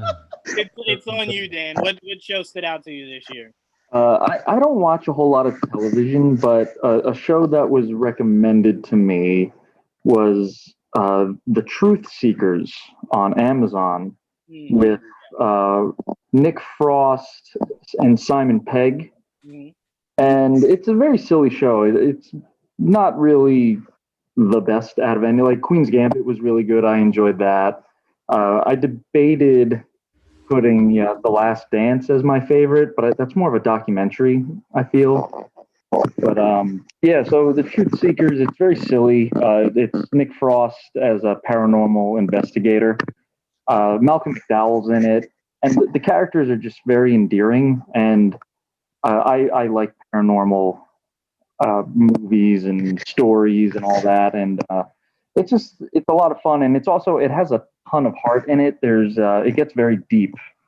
There's a very sad story within the overall story arc where it kind of hits home for me, so maybe that's why I found more connection to it. But if you have a chance, again, it's not anywhere near as good as the shows that all of you had mentioned. It's something different, and sometimes it's good to have something different in there. No, I'm completely with you. And you just named two guys that specialize in, I personally think, just genius comedy. And those are the two best guys to kind of get to do a project like that. Because they're guys that can kind of pull on humor and serious really well. And anytime you get a project with guys that are best of friends, it's always great. It translates really well. I mean, we can all go back to, what was it, Rob Schneider and Adam Sandler. There was like never an Adam Sandler movie at the time that didn't have Rob Schneider. Oh yeah. Or a live CD when he was doing or his comedy CDs at the time. Right. I mean, modern day. I mean, there was a stretch where it was Seth Rogen and James Franco like all the time. So I mean, it's just always good when the two guys just really love each other. It translates really well, and I think that's one of those projects. Amazon, by the way, has been, no one really talks about them, but between what they just got from Blumhouse and obviously The Boys, like we said, 000, they got some stuff over there, man. They just need that one, and I thought The Boys would be that, but it's just not. I'm not saying the show's not great. It's just not that big of a project to really be up there with the HBO Max, the Disney Plus. It'll find something though. It'll definitely find something. Ricky, I'll go to you next. What show stood out to you this year? So obviously, like Dom said, it's hard to watch television throughout the year, watching so many damn movies. So like, this is the time of year where I'm just like, all right, time to, stop watching films and watching TV. I just recently watched The Flight Attendant, which was fantastic. I had no expectations for it. Really enjoyed that one. Undoing was pretty good. I was very upset with the ending. I didn't know anything about it, like being like real life. I knew nothing about it, like being the true story. So I was really hoping that the kid was the murderer. Apparently he wasn't. So that's disappointing. But outside. Wait. Really quickly. Can I say something really quickly? I've said this to Tia numerous times about whodunit movies.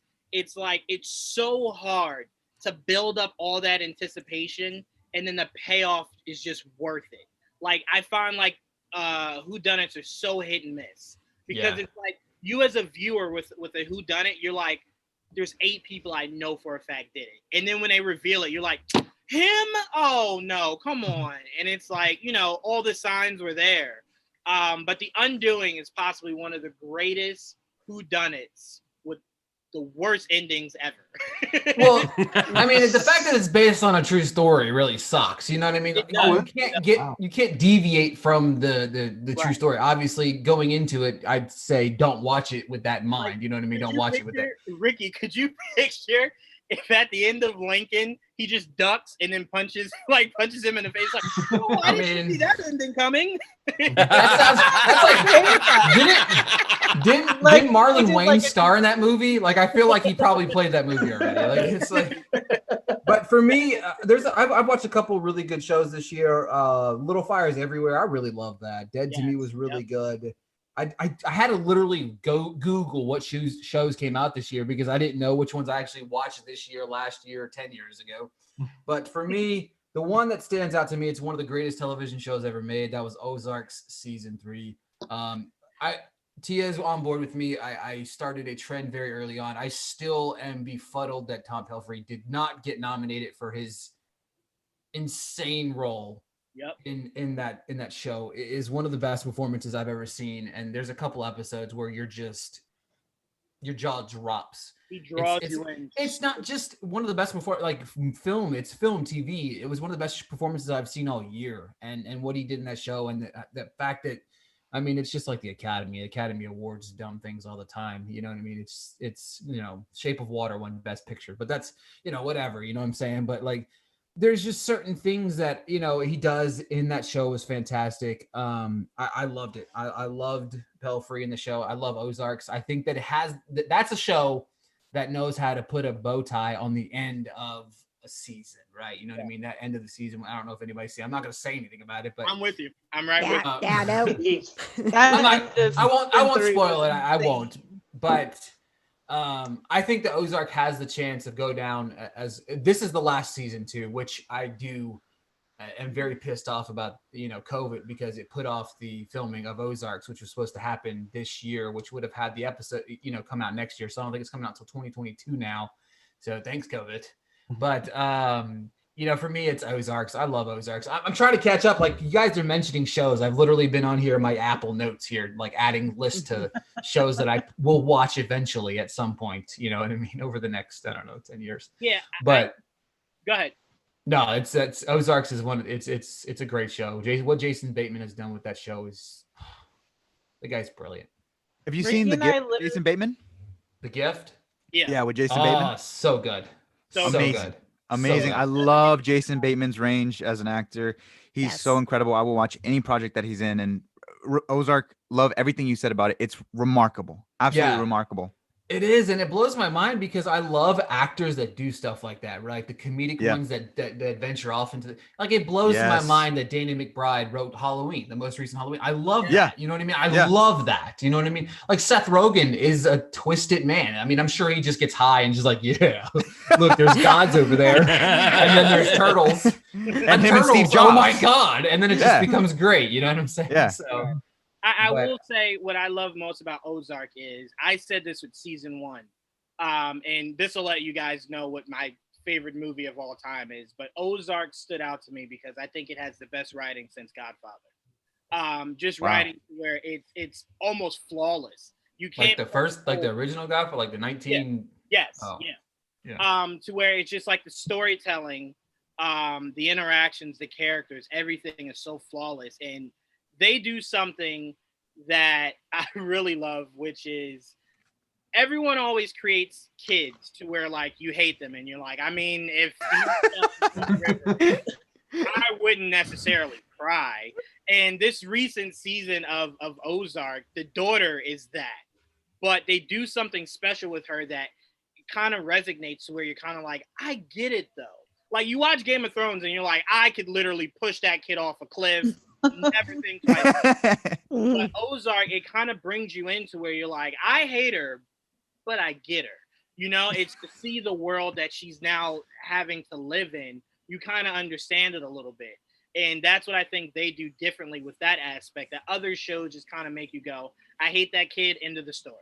This kind of makes you go, I get it. I do get where she's coming from. And I love it. But Tia, me and you talked ad nauseum of Tom, like how Ricky brilliant. and I literally did a podcast because we just wanted Yeah. to get our feelings out of how frustrated we We did. were about Tom Pelphrey not being nominated. It was like, We did. how does he? And first of all, how do the people behind the Emmys sit there and go, let's nominate Ozark the show? Great. We'll do, Jason Bateman. Great. Laura Linney. Great.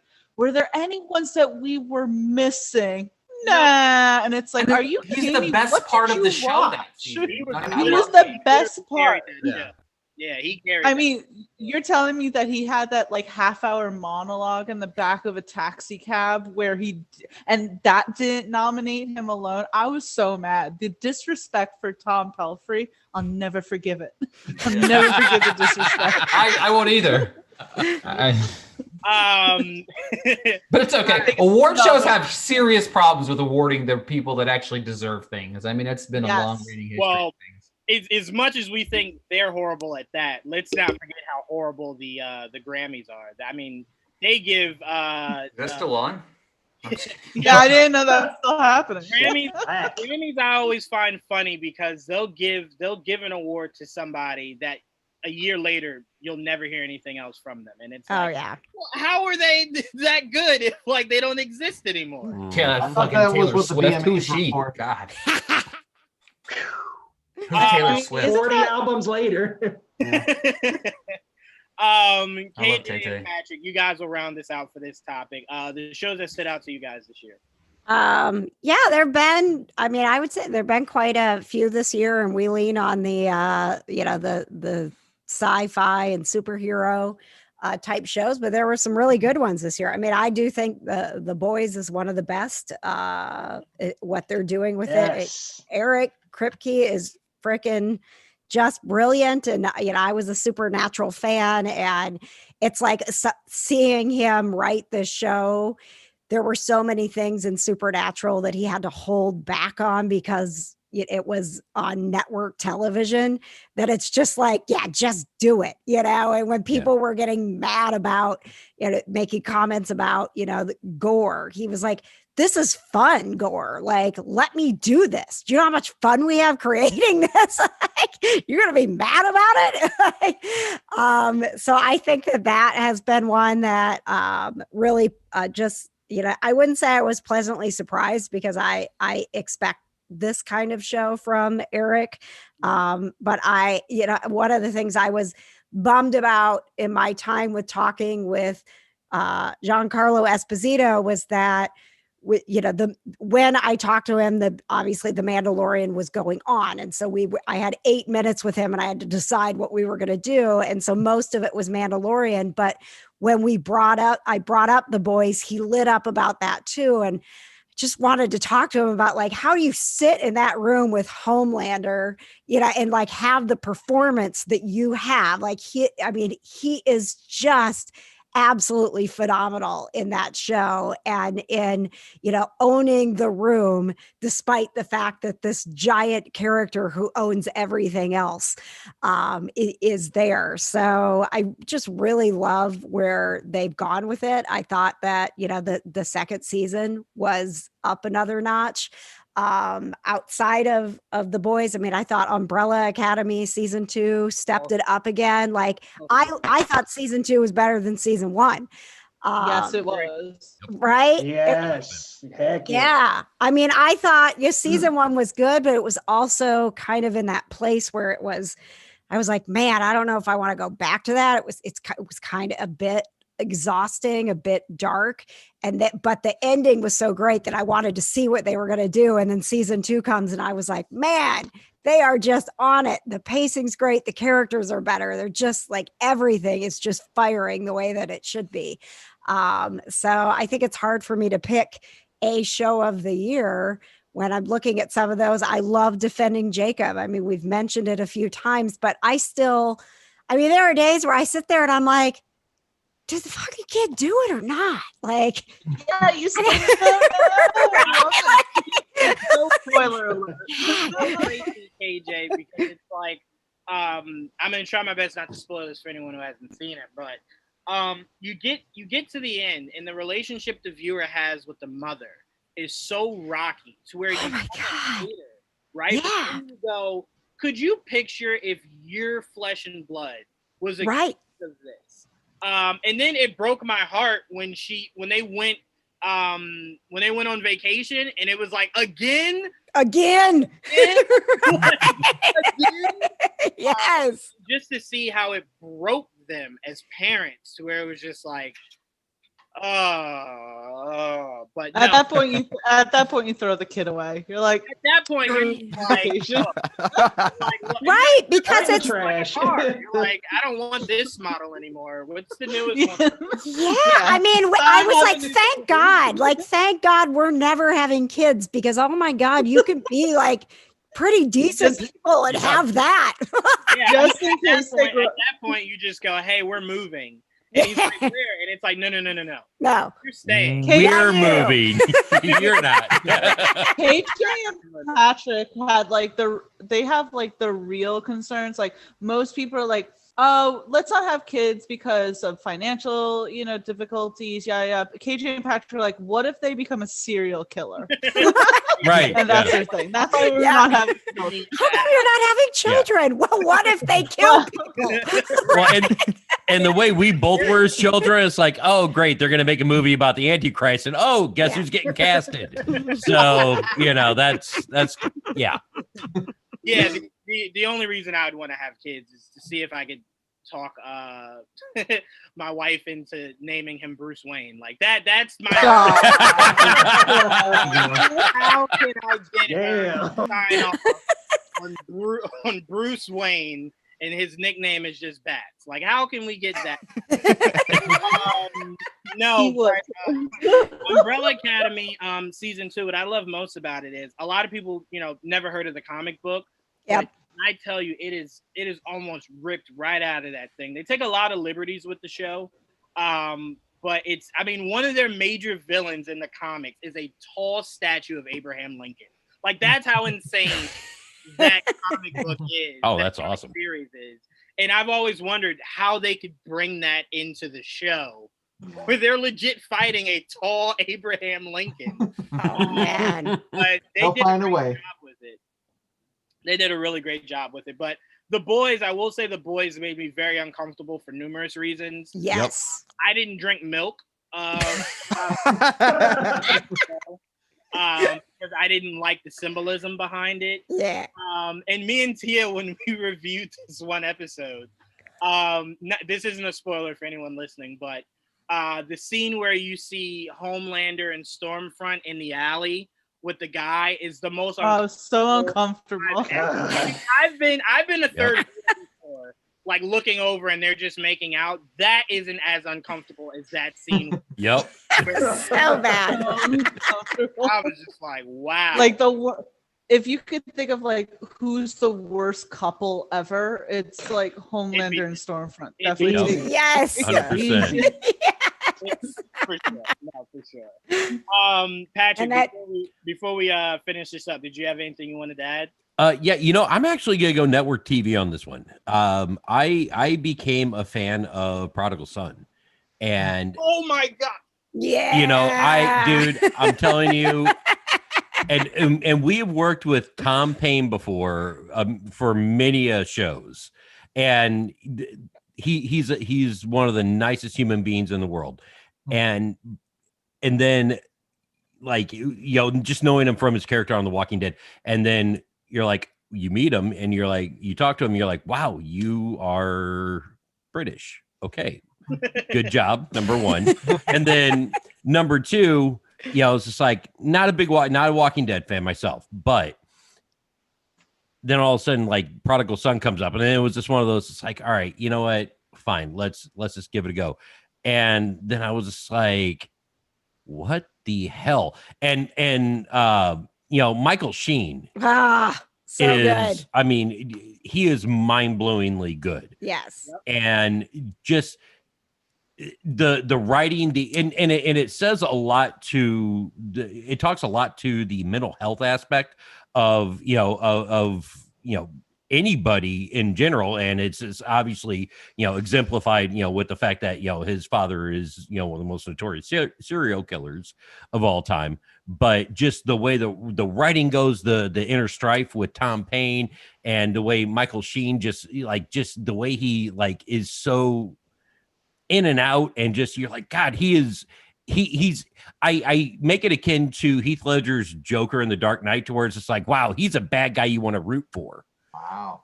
I don't think he's on the level of Heath Ledger's no, performance. it's not up there. Right, but yeah. He's great. He's really good. Okay. Show. Right, it's that role almost went to Finn Jones. No did kidding. It really? That's crazy. You guys didn't know this. Finn Jones was cast. It was announced that he was going to play the role that Tom Payne played, and apparently the show recast him after the first table read.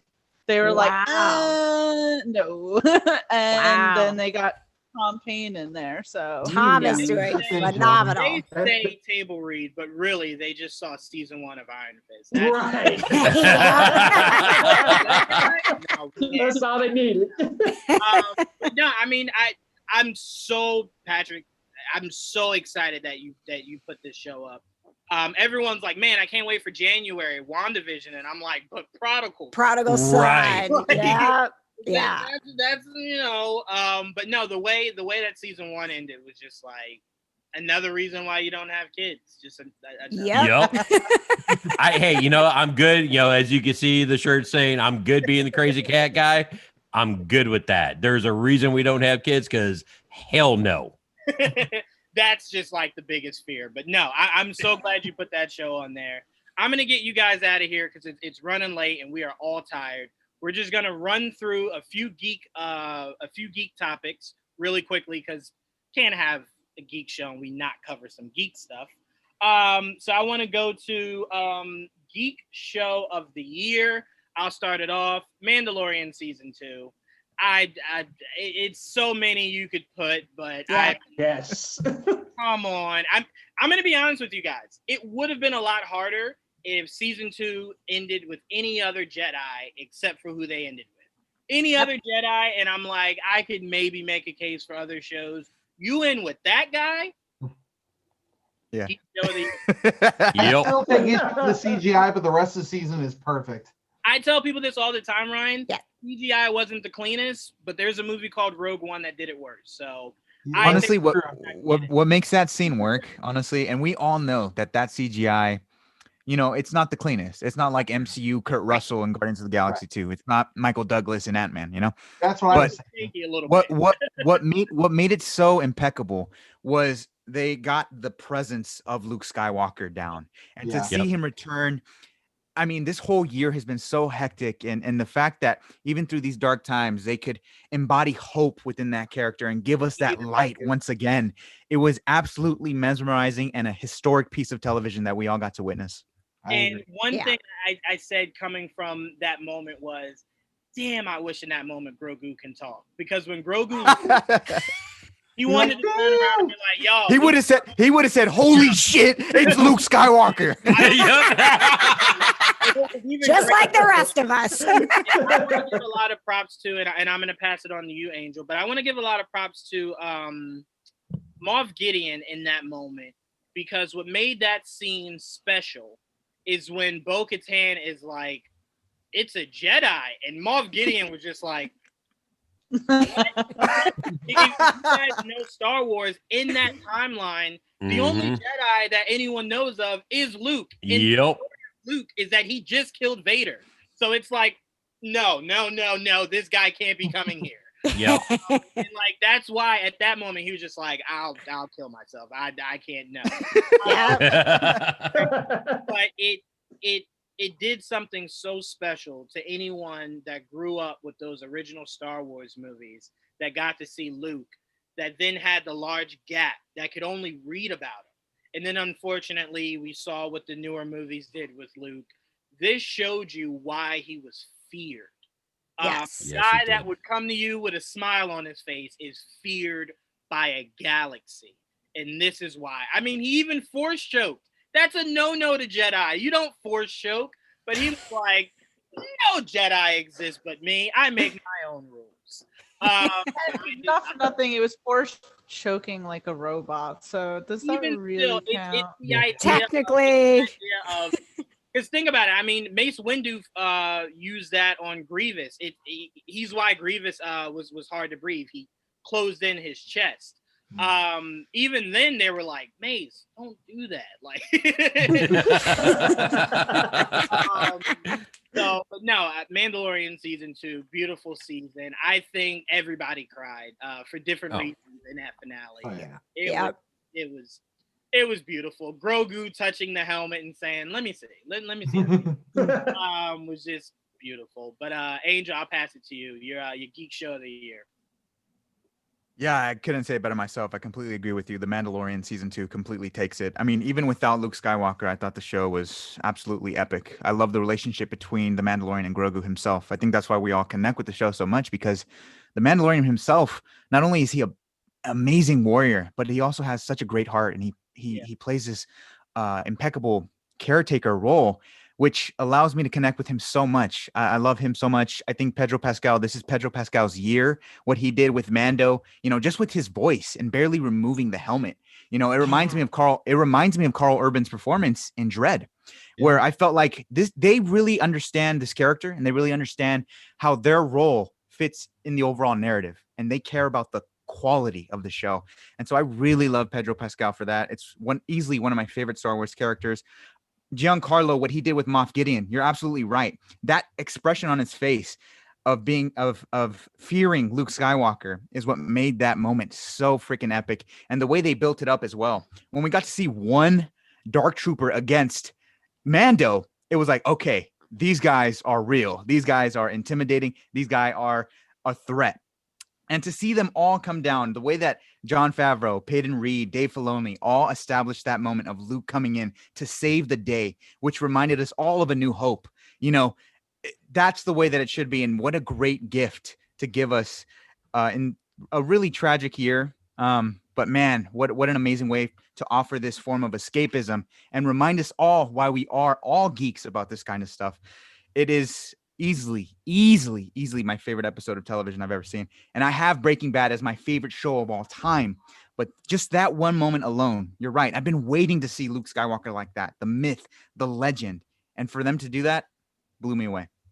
I will say, Angel, really quickly, what would be brilliant of Jon Favreau and Dave Filoni, who are completely owning this television universe, is do a Luke series where please, yeah, he's training Grogu, and the main villain is Mira Jade. And Mira Jade is trying her best to become the only powerful Force user in the galaxy out of jealousy. Because remember, in the comics, she had that apprenticeship to Palpatine. So you have those two battling it out. They fall in love. Grogu is kind of like the kid that they're raising. And then at the end of that season is a shoehorn to the end of season 3 of Mando, where we see Grogu reunite, super powerful, and he reunites with Mando. Yes. Let's go. Let's go. Hell yeah. I'm totally in. All built up to us getting all these, us getting Ahsoka, us getting Luke, us getting Mando, Bo-Katan versus Thrawn. And Thrawn and his army versus chills. Anyway. Mando better reunite with Grogu. That's all I'm saying. I think that's all I'm saying. I think this is the way. This is Here's the thing. This is what's so brilliant about Jon Favreau and Dave Filoni. Everything. They knew if they didn't separate Mando and Grogu, neither one of them could have a true growth because they'd always be hindered by each other. So you split them for a while. You allow Mando to continue his journey creating new Mandalore, Grogu to become a powerful Jedi. And who knows, season 3 could end with, especially if we don't get a Luke series, season 3 could end with Mando's about to die, and who swoops in to save the day?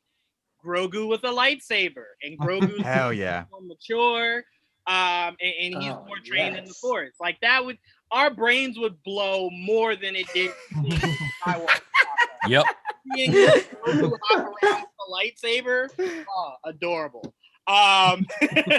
Adorable. But Ryan, I'll go to you next. What was your geek show of the year? Oh man, it's so hard because again, we talked about so many, and I don't want to sound redundant because I love pretty much everyone that's been said. I do want to give a shout out though, and we'll call it my pick for Doom Patrol. All the DC Universe originals. Stargirl was great. I mean, come on, I just love them both. If you haven't seen either one of them, I mean, now they're going over to HBO Max and you can watch them there. Love both the shows. Yeah, I'm Team Stargirl, 100%. And we just got HBO Max. I watched Wonder Woman, and I started Doom Patrol yesterday, and was like, I mean, the cast alone, I was like, I'm gonna love this. It's so crazy, KJ, because me and Joel, it was a few years ago when we got to interview the cast of Titans. They did like a panel for Stargirl. And I remember, Joel never lets me live this down, but I remember being so bored hearing, what's his name? God, I forgot the guy that created Stargirl. But anyway. Jeff Johns? Yes. I was going to bring him up, actually. Hearing him talk about Stargirl was just like, snooze fest. And then when I saw the show, I was just like, I wish I paid more attention.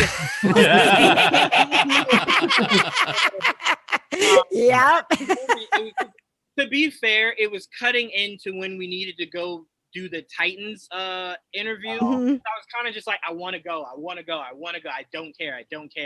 And then seeing the show, I was just like, I wish I cared more. The show is so good. It's so good. Right. That the CW does not make this Gilmore Girls, but in superhero world. Like it has all of its other CW shows.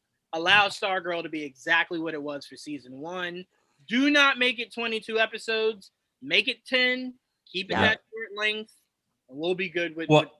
And I think the beautiful thing about that particular show is like that when we started watching that, it was finally that it was the escape. It was the campy superhero, like we're just going to be absurd about, we're not going to try to draw in, like we're going to live in the real world kind of thing. That's like, no, that's not happening. So that was that first show that came along in a long time that you like just turn that brain off, right? You really can switch your brain off and just sit there and go, you know what? I can just immerse myself into this and just be good and just have fun. Once you get over, like, because as you said, we're so used to superhero shows and movies trying to tie themselves into the real world. It's like once you get over that Stargirl isn't doing that, then it becomes so enjoyable. Because Yes. I really like Stargirl, but I won't say that at first I wasn't like, this is so campy. And then it was like, oh wait, it's meant to be campy. It's like just like Doom Patrol embraces the weird and embraces how utterly ridiculous it is. Stargirl embraces how like just old comic booky it is and how campy it is, and it becomes like really enjoyable. And I loved standout of season 1. I actually enjoyed Brainwave. Those guys were like legitimately good villains that I really really good villains. Yeah, they were. I will say what I love about Doom Patrol is I would love to be a part of that writing room where like the writing supervisor comes by and is like, hey, there's not enough curse words here. You got to put more.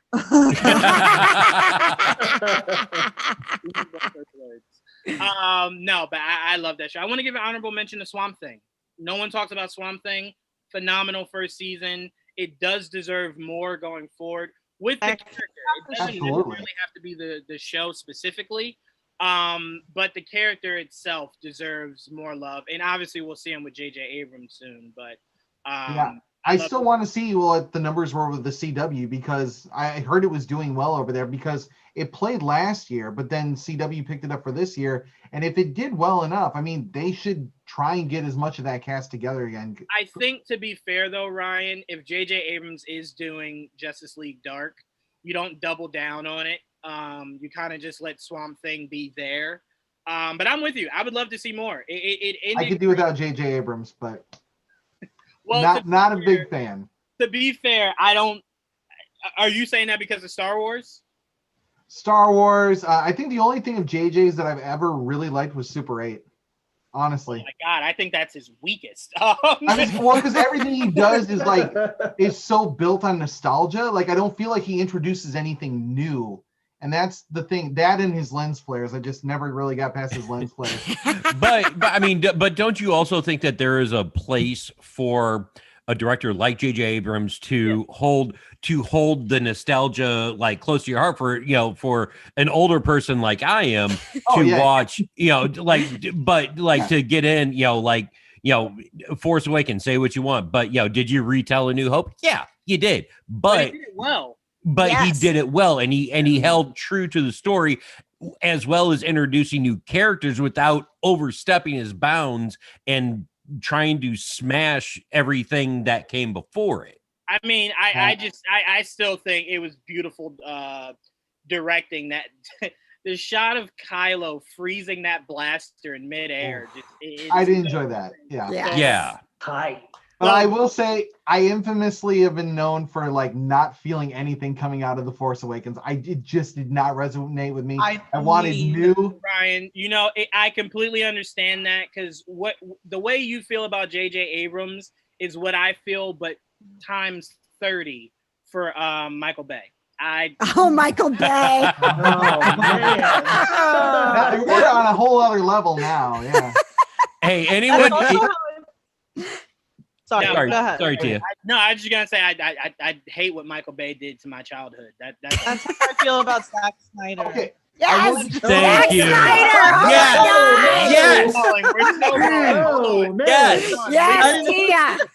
So wait, you're not excited for the Snyder Cut, then? Not at all. No. Not at all. Oh, no. We'll not do this, because Kanan is gonna curse up a storm when he hears that. But I'm excited for it just because I think we all always want a superior movie, and I think we all root for the best movie. Angel, but I'm from New York, and I am a pessimist. So. I don't know that it's going to be 2017. Like, that's not what we got. Here's the thing, KJ. It can't be worse. I think it might. Hold on. You can make. I think it might be worse. I think it might. He's throwing more things into a movie that had too many things. But it's a series, though. It's like a little bit of a series, so it'll be. That trailer was laughable. Like, Juwan was like, "Oh my god, so bad." Juwan was like, "Oh my god!" When it first came, it was so good. Look, there's blah blah blah, and I was like, You thought that was good? All right. All right, guys. I'll give you the best analogy I can think of right now. Oh boy. What did you say? You talking about the trailer? The trailer when it was like, what's the guy's name? Okay. Hallelujah. Yes. To be fair to you, we've never seen Darkseid in live action, and the fact that Zach made him look that good, yes, it made me. But you think that's good? Like that was great. Yeah, that was great. Good. And I respect that. But I think that looked like crap. All right, so like what we said in the pre-show before we stream live. You All right. guys talking about bad CGI and then praising. All right, guys. I didn't hear you. This is the best thing. This is the best thing I can like draw a parallel to. Okay, we talked in the pre-show before we went live on YouTube tonight that it's like, oh, it couldn't, it's like, hey, it can't be worse. It's it's 2020, it can't be worse, right? It's like, oh crap, knock on wood, right? Well, have you ever heard the term "you can make bad worse"? Oh, This is man. exactly what is going to happen. You mark my words, it is going to happen. It's gonna be bad, guys. I would say this at the Well, very worst. Here's the thing. On the Snyder Cut is that it will probably be a bit messier because there's going to be so many components. But the fact that I think it was Leo who said it, the fact that they're breaking it into like episodic points, it will be easier to digest what's actually going on. I mean, honestly, the reason why I said it can't be worse is the worst parts of that theatrical release were all Josh Whedon's. They were all Josh Whedon's. I would say some of the more redeemable parts of that movie were Zach's vision. Now we get to see the full length of Zach's vision. Now, if you're not a fan of Zach's work, that's a whole nother conversation. Right, of course. But if you are a fan of his vision, because I do think, for whatever you think about BVS or anything, Zack Snyder gave us a great Point in case. Zack Snyder gave us a great Watchmen movie. He gave us a great 300 movie. Yes. Zack Snyder is not a run-of-the-mill, flavor of the week kind of director. He has great footprints in making movies. But Dawn of the Dead's amazing. Well, but remember this: anyone that has ever worked a 9-to-5 job, you can have a great career, but guess what? Everyone has bad days, man. And I would say his worst day probably was aspects of BVS. But look, you're giving me more things. Got a soft spot for Sucker Punch. I kind of like that one. You're giving me Darkseid. Yes, he's giving me all the elements that this DC universe probably was What I do know the Snyder Cut won't have is Superman carrying a building like a pizza across the. What was that? Ryan, you know what it won't have? It won't have Batman being starstruck by Superman. Like, But you know what it will have? Jared Leto. Oh, no. I like Jared Leto. Yeah. Oh, boy. Leo, what was your superhero show? Question. Is the whole point of this movie Steppenwolf trying to get the mother boxes? Not anymore. Yeah. Well, there's going to be more going on. No, It's the same movie. Yes. No, all right. The underlying problem is it's the same movie with just added aspects. Well, no, Exactly. The concept is different because it adds layers to why these mother boxes are important. Right. So before it was Steppenwolf bringing these mother boxes to essentially existence, right? Now we know he works for a higher power in Darkseid. It's Darkseid pulling the string. How does that change the plot? Because it's the same plot. Before it seemed like it was just Steppenwolf's goal to get these mother boxes. Now we know that ultimately it would have been a world builder to us getting Darkseid. Before the first Justice League didn't make us think we were getting Darkseid soon. Yeah, he mentions Darkseid in it. Darkseid. Steppenwolf mentions Darkseid. There's also more. He does. There's more of the post-apocalyptic stuff that we saw teased in BVS. That might not be for everyone. You may not want to see Batman in a trench coat. I get that, but like that's where Joker is going to come in, and there's so much more that's going to be part of this movie. But I want to answer really quickly. I want to answer someone commented this in our live chat. They're asking, and this is a question that we've been asked about a lot. They're asking, does Ben Solo eventually kill Grogu? The answer is no. In this current timeline of The Mandalorian where Luke just picked up Grogu, Kylo's only 6 years old. I think a lot of people think this is right before Force Awakens. It's not. Kylo's 6 years old. He's 6 years old. This is, again, why Luke is building the temple. Well, if Kylo even touches a hair on Grogu's face, he is catching hands. I don't know. I'm not gonna make no assumptions. He might kill Grogu, and then Luke's like, that's the reason why I need to train this guy. Yeah. Here's the thing. Breaking my heart, Leo. There's about 10 to 12 years before the events of Force Awakens.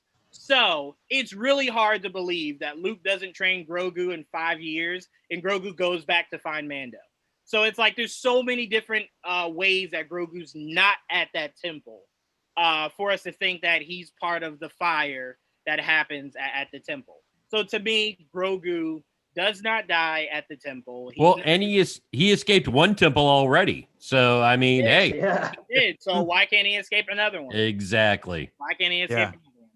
I definitely don't think he's gonna die, but I think if they do go that route, it would definitely be a compelling, part of the narrative to make us believe why Luke would fall from such a great failure. If he felt responsible for Kylo slaying Grogu, I think people who really hated The Last Jedi, I feel like they would be more accepting of that portrayal of Luke if, because we're connected to Grogu, they see him pass away in that way.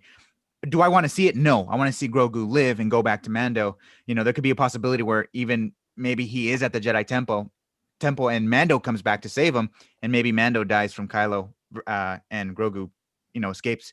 That could be a possibility too. I also don't know if I need this show going 10 years into the future. Can we get a series about why the Knights of Ren matter?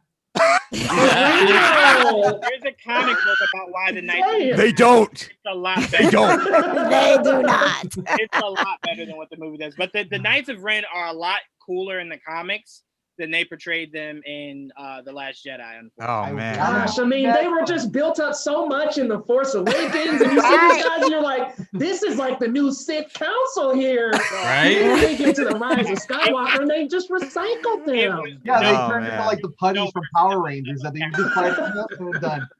Captain Phasma was probably the more annoying build-up because Abrams goes, we couldn't really do anything for in Force Awakens, but in the next one, she's gonna have a large role. And it was just as stupid as the first movie. At least you hated Phasma a little bit. You had nothing going with those guys. Just nothing. Nothing. Leah, I'll go to you. Your Geek Show of the Year. So it's one we've heard already. The Mandalorian season 2. So good. I mean, so good. As soon as you seen that X-Wing land in that docking bay, and everybody's heart just started like palpitating, like, who is that? Who is that? And when I first saw it, I saw the back shot with his hood up, and I was like, is that Ahsoka? Because I don't know if maybe the hood is just her returning.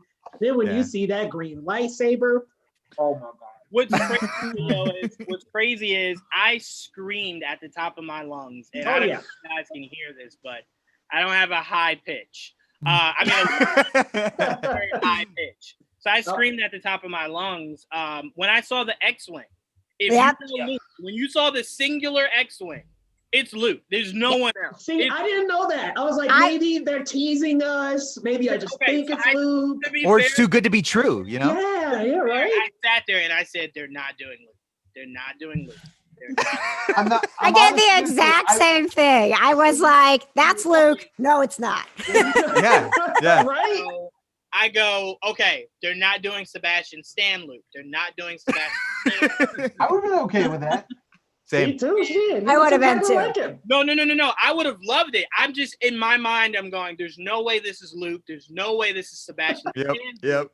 And then when the lightsaber comes out green, there are just a few colors with lightsabers that when you see, you automatically go, I know. Right. Yeah. You see red, you assume Vader. You see green, your mind goes right to Luke. Yeah. And it's like, they're doing Luke. And I was just like, oh no. And then when you see him just ripping through, I was just like, oh, they did it. And then him just showing up And then kind of just going, all right, let's go, Grogu. Grogu's like, wait a minute. And it just that whole dialogue was just so beautiful. And then I love the conspiracy theory of R2D2 recognized him from the temple. And then there was also another conspiracy theory that R2 thought he was Yoda. It was like, I saw you die. I saw you die. What the hell is this? Like, and then because a lot of people were like, when he was shaking, it was him happy, but the conspiracy theory is it was him freaking the hell out. Like, nah, we saw you die. Who is?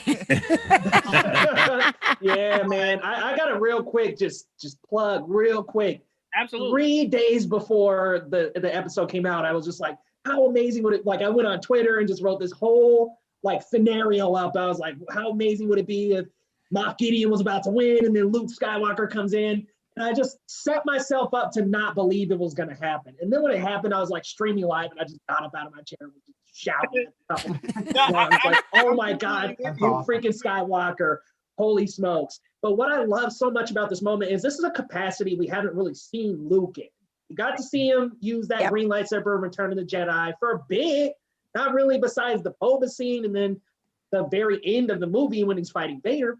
Other than that, we really didn't get to see him. But man, just seeing him tear through those hallways in a almost shot for shot of the Rogue One scene at the end where Vader is going through the hallway, it was just fantastic. And we finally got to see Luke actually use the lightsaber, like, and tear some shit up. And the Force. Hell yeah. Yeah, and the Force too.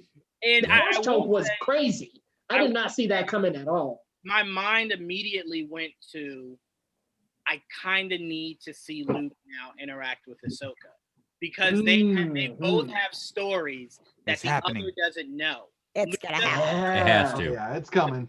Yeah. And most importantly, and this is the one that's gonna bring a tear to everyone's eye, Ahsoka doesn't know that Anakin was redeemed. Wow. Oh yeah. Yeah, that's true. Yep. She has no idea. Her last memory of Anakin is when he guilt shamed her. And I won't go any further because KJ and Patrick haven't gotten into Rebels, so I won't go any further. But to see that moment of Ahsoka going, I knew there was good in him. I knew it. And Luke kind of going, tell me more about my dad. Yeah. Great. You know, and no one ever points this out, but we need to give therapy to R2D2 because he's been a part of everything. R2's seen everything, bro. Like he's seen too much for a robot. Like at this point, he's like, "Can someone just wipe me?" Crazy. They wiped every droid after Order 66. I mean, every droid. Somehow R2 slipped through the cracks. And R2 every night is just like, oh my God, I saw Anakin. I know too much. How awkward would it have been if Boba was in that room, though? We said this in our review.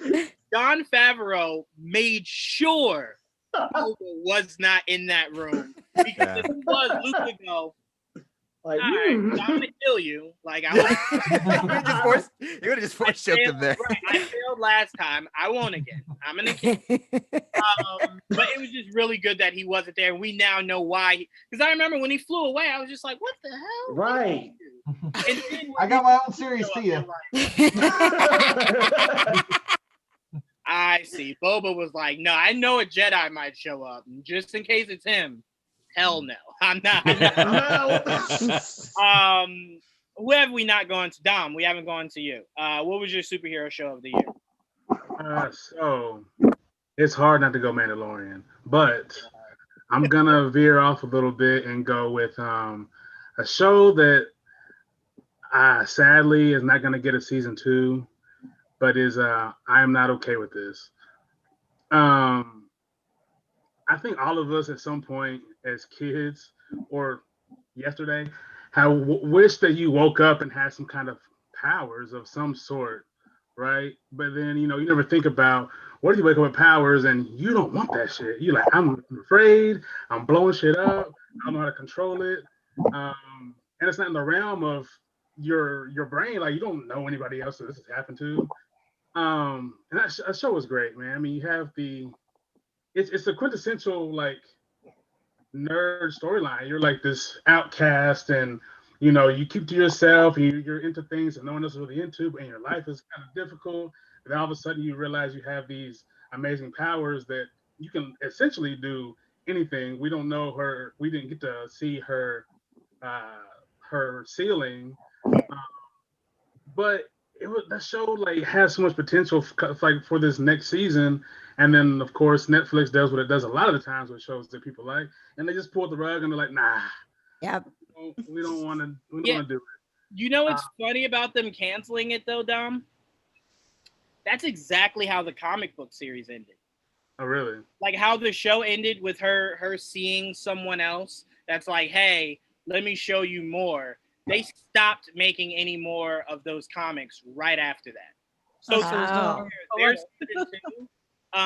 their season two. Oh shoot, I'm sorry, Leo. But technically it doesn't really honestly spoil anything, to be fair though. Oh damn.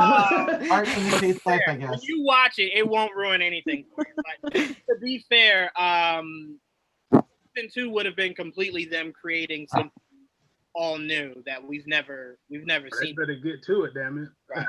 Look, so hopefully Amazon is like, hey, can I get that? Like, Netflix is like, we're gonna cancel this, but we're gonna give you another season of 13 Reasons Why. You want that, right? Oh, God. Is it me or is Netflix slowly turning into Fox?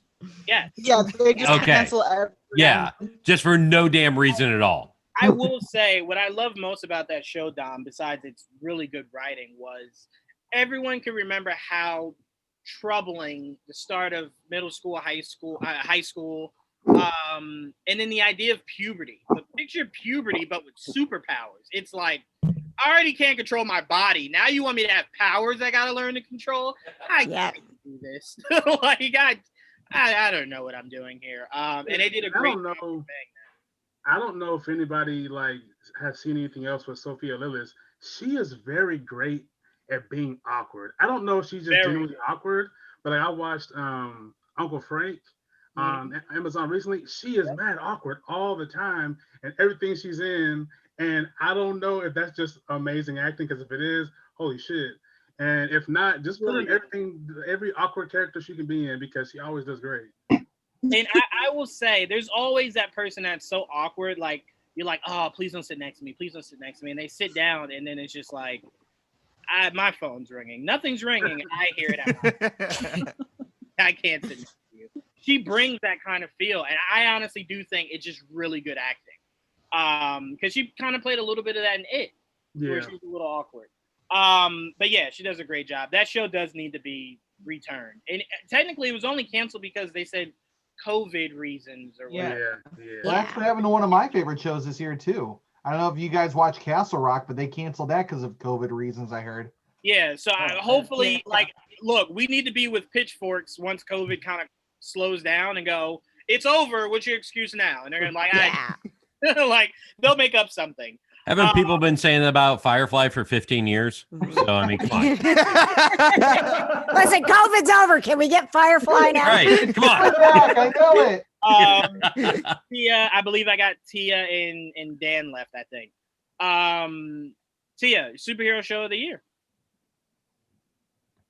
So I know that, like, in reality, I should probably say The Mandalorian or The Boys season 2, but I want to give it up for the Umbrella Academy season 2, because like KJ said and such, I liked season 1 of the Umbrella Academy, but it wasn't something that I was just jiving to see again. I kind of was watching it because, everyone else really likes this, and I feel like I should also be a part of, like, jump on this. But it didn't get me as much as maybe it got others. But season 2 was a joy from start to finish. The music was awesome. The action scenes were great. The dialogue, the actual plot of it. What they did with exploring their powers was so cool. I mean, in season 1, I feel like everyone's powers were so muted, and then in season 2, it's like, no, like Diego's powers are actually fucking awesome. Oh my god, I don't know if I can actually curse this, but it's like, you know, Diego's powers. I did it awesome. earlier too. Sorry, YouTube. It's that good. It's that good. It's It that is. good. I can know, just picture YouTube like, you know what? It was that good. It was. It was that good. And I just loved everything about it, like seeing because in season 1 it was the family hates each other. They're only siblings and name alone, and they really couldn't give a flying you know what about each other. But in season 2, it's all about they care so much about each other, try to get together and get back with each other and support each other. And instead of, I guess, spoiler alert for anyone who hasn't, you know, like watched it, but you know what they do in season 1 was pushing away a certain character. In season 2, they're like, let's show love to this character, and that's how we'll get them to, you know, not do what we're afraid of them doing. Like, I just love that. And I loved it being part of the 60s because they did something where they did with, you know, Lovecraft Country and also Penny Dreadful City of Angels, which I actually really liked, and I hate that it got canceled. But they used a former time period to also touch upon things that are very relevant today. So I love the storyline with Allison. I love the storyline with freaking Klaus and his cult. That was my favorite. What I love most was season 1 ends and it goes, damn you, Vanya. Like, why do you have to be so horrible? And then season 2 starts to end and it's like, no way, Vanya, again? Like, what's wrong with you? Like, we love you, but you suck. Like, and I loved, and you know, Sean, like I love like the scene with the father and everything. I won't go too much into it because it's obviously not like a Umbrella Academy season 2 review.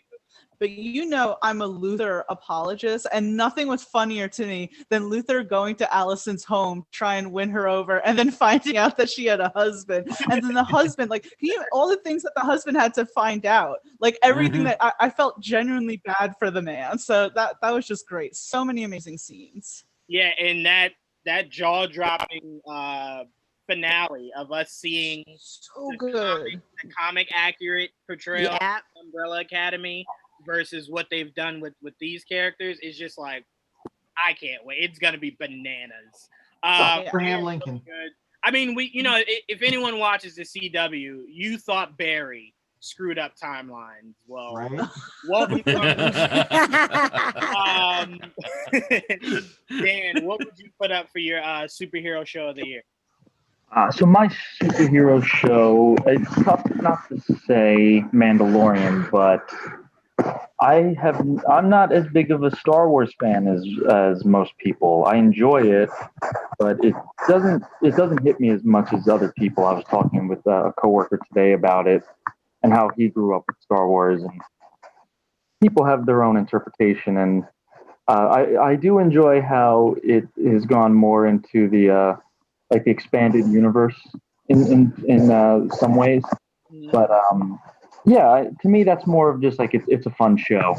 To me, my favorite is The Boys season 2 because that's more real-ish. Obviously, it's still fictional, but The Boys kind of shines a mirror on our society with how we idolize certain people and how they are in front of the camera, how they are behind closed doors. Yeah. And one thing that I enjoyed was how they brought the fake news aspect into season 2, where Stormfront was able to take a huge catastrophe in the Middle East that Homelander had caused and basically say, well, that wasn't real. It's all fake. You know, this guy's he's the man. And it's very dangerous what technology and what the wrong person can do with it.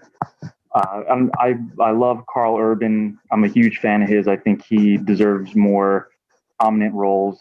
Someone had mentioned Dredd much earlier, and man, I wish they would do like a Dredd series or a Dredd sequel. Yep. That is so good. That was criminally underrated. Anthony Starr is terrifying, but at the same time, he's very sad, and I think it takes a special kind of character and the actor to portray that character as someone who is so scary, but you also feel some sort of sadness for, because he didn't ask to become the hero. He didn't ask to become like the face of America. It was forced upon him. And there's a scene where he buys flowers for Stormfront, and he's just so excited to give them to her, and she blows him off because she's off doing Nazi shit. And but it's like heartbreaking because he's like, oh, where are you at? And she's lying about something or other. You can just see the disappointment and he thought he found someone who was his soulmate, and just like everyone else in his life, she lied to him, and he has anger issues, obviously, because he destroys her trailer. But I like how The Boys takes our love of superheroes, especially now with Marvel and DC, and really turns it on its head, where it's all corporate. These heroes are all corporate. Iron Man, Batman, Superman. They're all run by a big corporation, and now we get to see that, and how the heroes really, they just hate their lives, essentially, except for Black Noir, who's the only one who really goes about his business. He's awesome. It's a stellar cast. Mother's Milk, oh my God, he might be one of my favorite characters of all time, because he's a real person. He doesn't want to get involved in any of this. He has a family. He just like oozes swagger. It's so good. It's just a good group, and yeah, fronted by Carl Urban. And I know it's going to be even crazier. It's not even as crazy as the comic books, which is saying something. But yeah, those comic books are not for the faint of heart. You're muted. Yeah, it's a lot of fun, and I'm very excited for season 3. No, I'm completely with you. Yeah, I'm sorry, I had myself muted. Thank you, Tia. The comics are insane. Apparently, they're going to be bringing in Herogasm next season, which is crazy. But yeah, no, I mean, friggin' The Boys season 2 is awesome. Like, everything you're saying, Dan, about Homelander is completely on the nose. Everyone is great. I can't say that there was one character that I hate. I mean, you're supposed to hate Stormfront, but I think that is a testament to how amazing that actress is at that role. To me, I thought the season definitely went to Frenchie.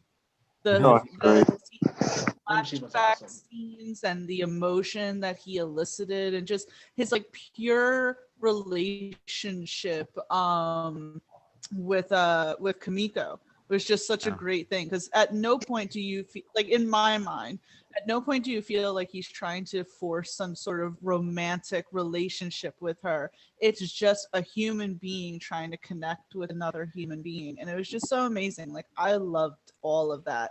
Lamplighter was a great character. I was very unhappy. There's so much more. There's so much more. If The Boys season 3 wants to make the fandom explode, bring in the actor from X-Men 2 who played Pyro and have him have water-based powers. Really,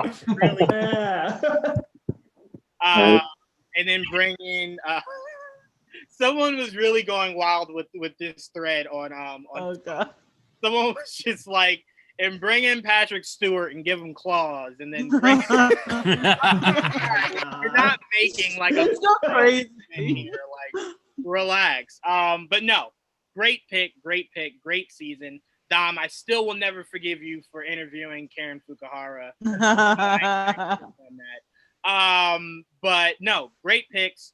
All right, just 5 minutes left. I want us to go through a few of these really quickly, just giving our picks. Geek Movie of the Year, I'm putting Old Guard up there. Loved it. Caught me by surprise. Expected it to be really bad. Charlize Theron refuses to let me down. That's why I love her. It's why she should have been Captain Marvel. Whole nother story. Anyway, Old Guard. I'm putting Old Guard up there. Angel, I'll go to you. Geek Movie of the Year. For me, it's going to be Batman: Death in the Family. It's a sequel to Batman Under the Red Hood. I think Nice. it was absolutely. I was honestly kind of hesitant about watching it because I think Batman Under the Red Hood is so perfect. But what they did with Batman: Death in the Family, I thought was perfect. They gave us, this interactive, story, kind of like Bandersnatch from Black Mirror. And I really love the choices in the past that we were able to take and the significance of how some choices just have horrific consequences. And it just made me think, wow, this is a great subsequent story for Batman Under the Red Hood. Yeah, that story will always makes me sad because of how DC Comics did Jason Todd back in the day.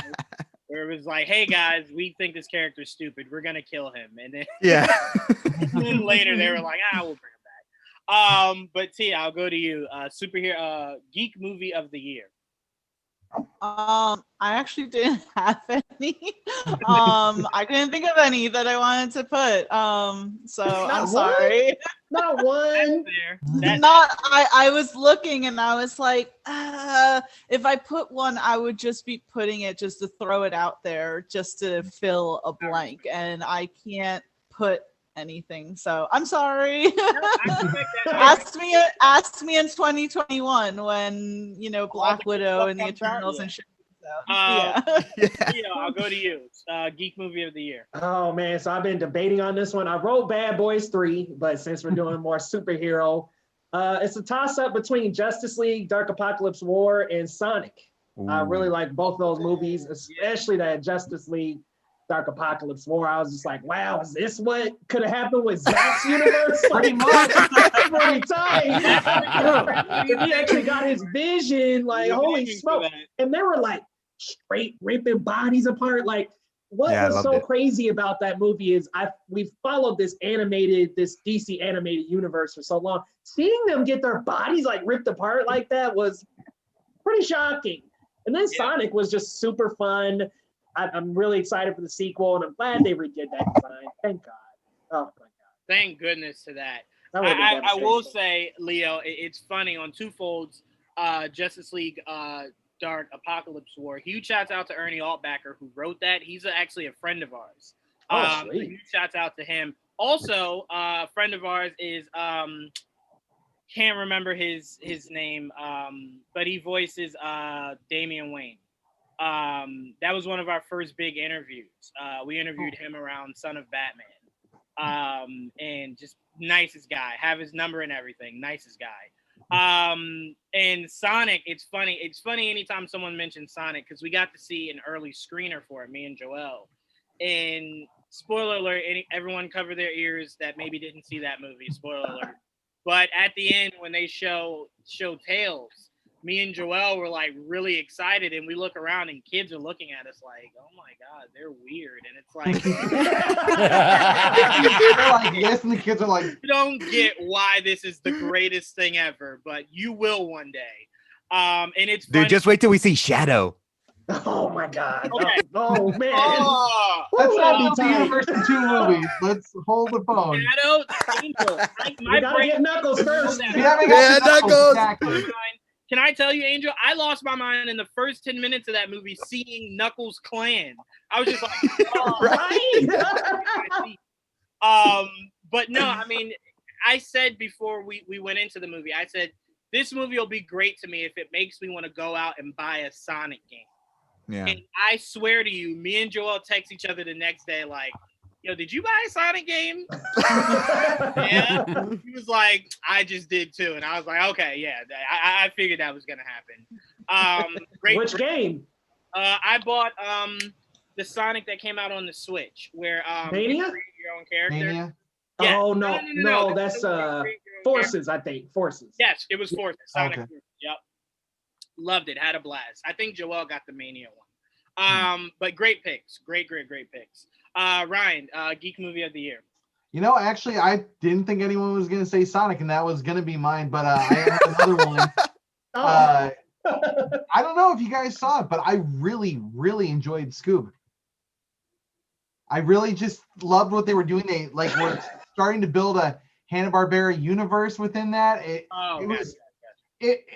there was so much nostalgia put into it. I mean, they had everything. They had like I forget all three of them, but there's like Fluid Man and Hydro Man or whatever, and all of them. They did so many homages throughout all of that, even to the to Akamoto, who is one of the creators within the Hanna-Barbera universe. I mean, just so much love and respect was put into that film for something that was admittedly kiddie and animated and things like that. I really wanted to see them just do more with this. I actually cared about Scooby-Doo for the first time in probably 25 years.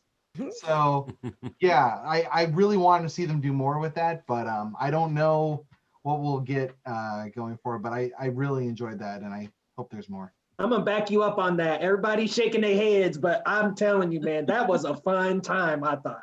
I watched it early on in the morning, and when it debuted on HBO Max, fun time. I appreciate anything Scooby-Doo that does not make me think of Freddie Prinze Jr. So I really, truly do. KJ and Patrick, Geek Movie of the Year.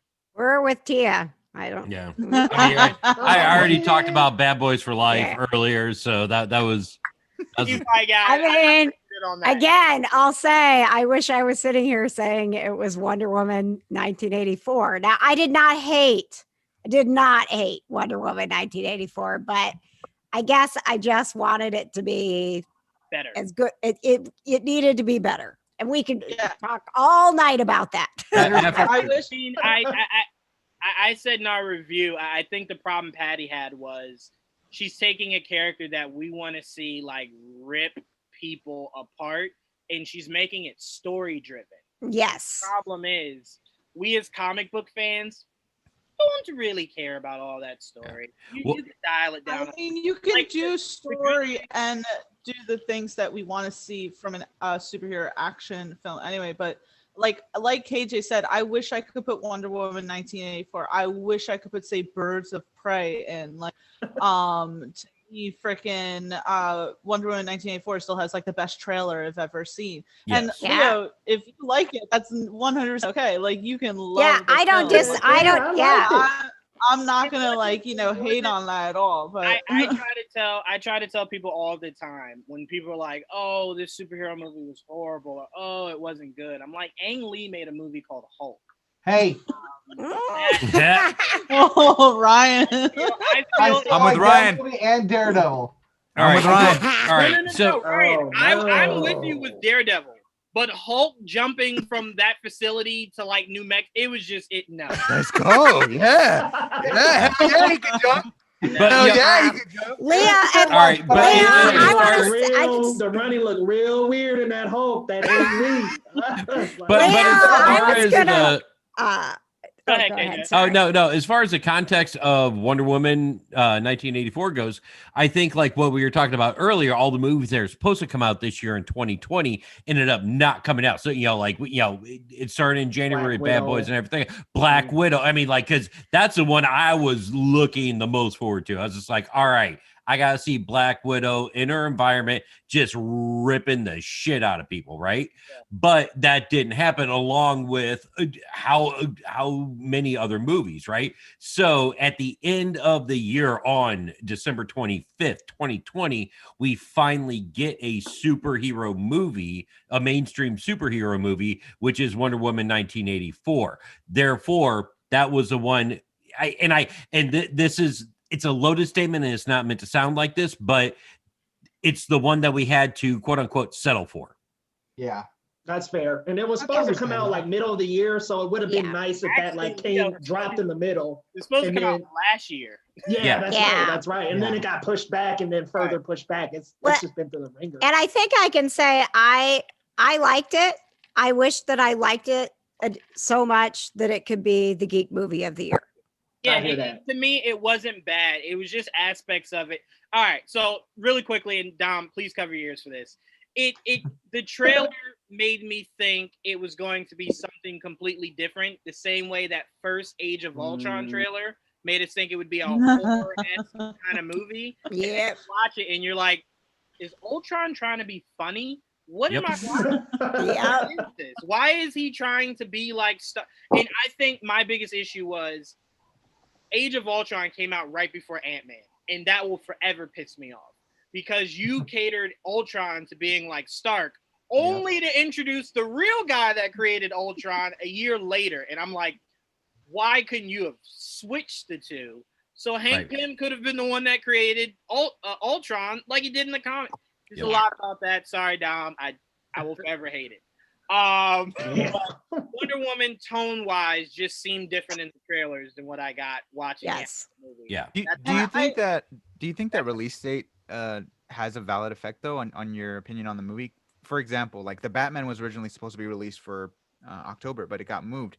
So do you think because it shifts dates and it comes at a later time, do you feel like you would settle for that movie? I typically don't. So here is the problem with that. I think in the vacuum that we're living in 2020 and COVID and everything else, in a normal time, if it was delayed once, it like your natural, the natural psychology behind that would be, we're going to take just a little bit longer to get it right.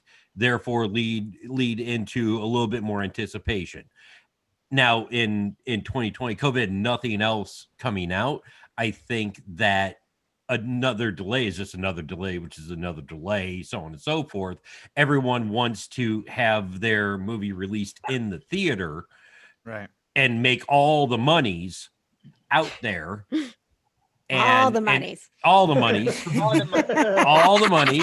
out there. But the reality is it's not going to happen, i.e. Warner Brothers doing what they have announced for 2021 with HBO Max, so on and so forth. So I mean, I think normally the anticipation would be there with a slight delay. We're going to put it off. But when you start stacking delays up and up and up on each other, then there becomes a systemic problem within that. That's why what Warner Brothers did is ideal, because as much as people are saying you'll lose money from the theaters, you also lose money the more you push these back. Yes. I mean, here's the biggest problem that a lot of these movie companies are going to face if they don't find a way to put these out, kind of like Wonder Woman did. There's a lot of people that right now forgot that James Bond movie didn't even come out. Yep. A lot of people. When it does come out, you know what a lot of people are going to say? Oh, yeah, it was supposed to come out. Yeah. I forgot. That's a situation you don't want to put yourself in. You're not a big enough, as big as James Bond is, I know this is going to sound crazy. You're not big enough to think that when you just come out tomorrow and say, all right, it'll be out February 14th, we're going to go, all right, great. A lot of people are going to go, it's a lot of time for me to forget about that movie. Yeah. It's something that King Kong vs. Godzilla won't have a problem with. It's something that Black Widow won't have a problem with. So you just don't want to keep pushing back to where we forget, and then you're spending all this new money on marketing just to get people excited enough to want to go see it. Just release it when you can. Release it when you can. And they need to be good. Yes. That would help. That yes. Maybe. That also. Dan, I think you're the only one that has not gone yet. Movie of the year. It was between Sonic and Birds of Prey. And to be honest, it wasn't even close. Sonic. Nice. I love how Dan set Birds of Prey up to feel good about itself, and it was like, you. I think my main problem was I love Margot Robbie. I love her portrayal of Harley Quinn. The marketing for that movie was probably some of the worst marketing I've ever seen. They changed it. They changed it a week after it came out to make sense. Margot Robbie and the Birds of Prey, where it really should have been that the entire time. People could have realized, oh, this is just a Harley Quinn movie. Yeah. I didn't have as much fun in that movie. Ewan McGregor is great as Black Mask. He was a lot of fun. He's probably the best DC villain so far, in my opinion. Over Zod? Yeah, I mean, it's Michael Shannon just yelling. That's Michael Shannon in every movie. Zod will find you, Dan. I will say, Dan, the only problem I had with Birds of Prey was A, shouldn't have been rated R. Did not need to be. There was nothing not at all. that made me go, oh, rated R. 2, should not, and I mean should not, have excluded the Joker from being the main villain in that movie. Yep. It would have I agree brought 100%. a lot more of that. Yeah, And last and- but not least, shame on you. And this is gonna sound so mean to poor Rosie Perez, but shame on you, DC, for making her an honorary member of Birds of Prey. That was just disgusting. Batgirl exists somewhere out there. I mean, this is the same timeline where Bruce is 50. There's a Barbara Gordon out there, and you go with horrible, And horrible. Cassandra Cain isn't even. They make Cassandra Cain a little. She's a thief. She's a little girl. So right off the bat, you got the character 1000% wrong. I mean, there's still her character's only wasted if they don't do something with her in the future where you say, because she's so young, you can say she was trained at any point. It's just the point if you don't ever revisit it, it was completely wasted. When you could have just called the girl smiley face and it would have given the same response that Cassandra Cain did. You know, that's spoilers, they won't. No, they won't. They're never coming back. They probably will. And I'm sorry. A lot of people tell me I'm petty for this, but I hated that at no point did we get any mention of Oliver. Sorry. I hate that they never mentioned Oliver Queen. Ever. Yep. I think a world where Black Canary exists and there's no Oliver Queen. Sorry. Right. Sorry. I liked Mary Elizabeth Winstead's portrayal of Huntress. I think she should have gotten more screen time.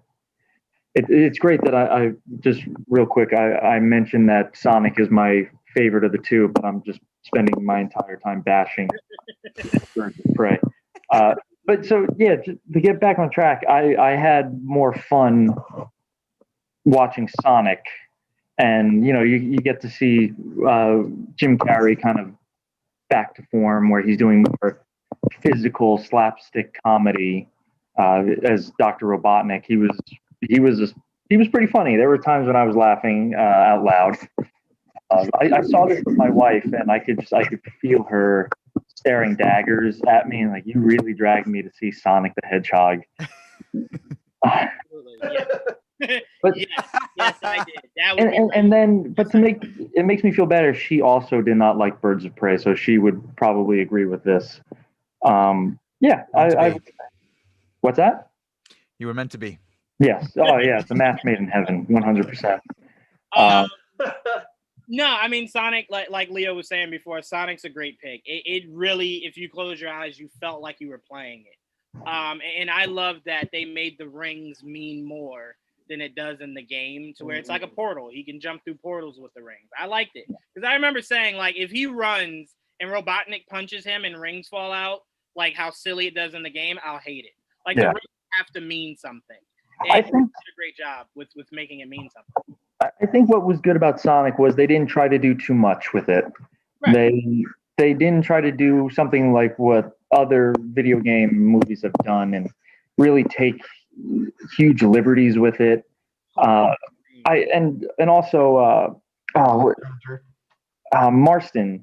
I love Marston. He's such a good.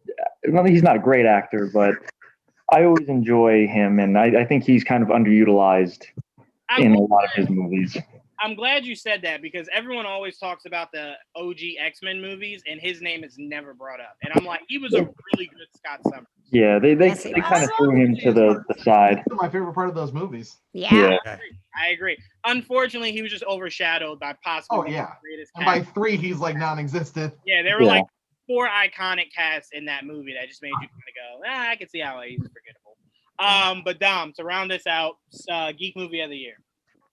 I'll start off by saying that if you haven't seen Cats, watch Cats and then watch Wonder Woman 84, and you'll see why it's very cringy at some point. But I was thinking Old Guard, but I think I'm gonna go with Project Power. It may not have been the perfect movie, but I love the concept. I love what they were able to do. They could have done a little bit more because maybe they needed a. I would have preferred it to be a series rather than a movie. But the concept is great. I mean, you're selling. Who wouldn't? I mean, and it's really like when you look at the context of the movie, and you go, "Well, people, you might take it and you might die." I might take that risk. I'm sorry. Like I'm trying to experience something for that 5 minutes, and I might end up like the guy who just keeps popping them. Or was it Machine Gun Kelly's character? Just keeps popping and popping until you. Oh well, like I lived out what I wanted to live out. So, but no, the concept was great. I feel like it's something that should be revisited at some point. We've seen smaller things turn into series. I think that would be a fantastic series. There's a lot they can do with it. You can do completely different characters. You can continue on with some characters that we saw. But that one is one that definitely stuck out to me. And I mean, just the concept alone, as soon as I saw the trailer, I was like, I have to see this.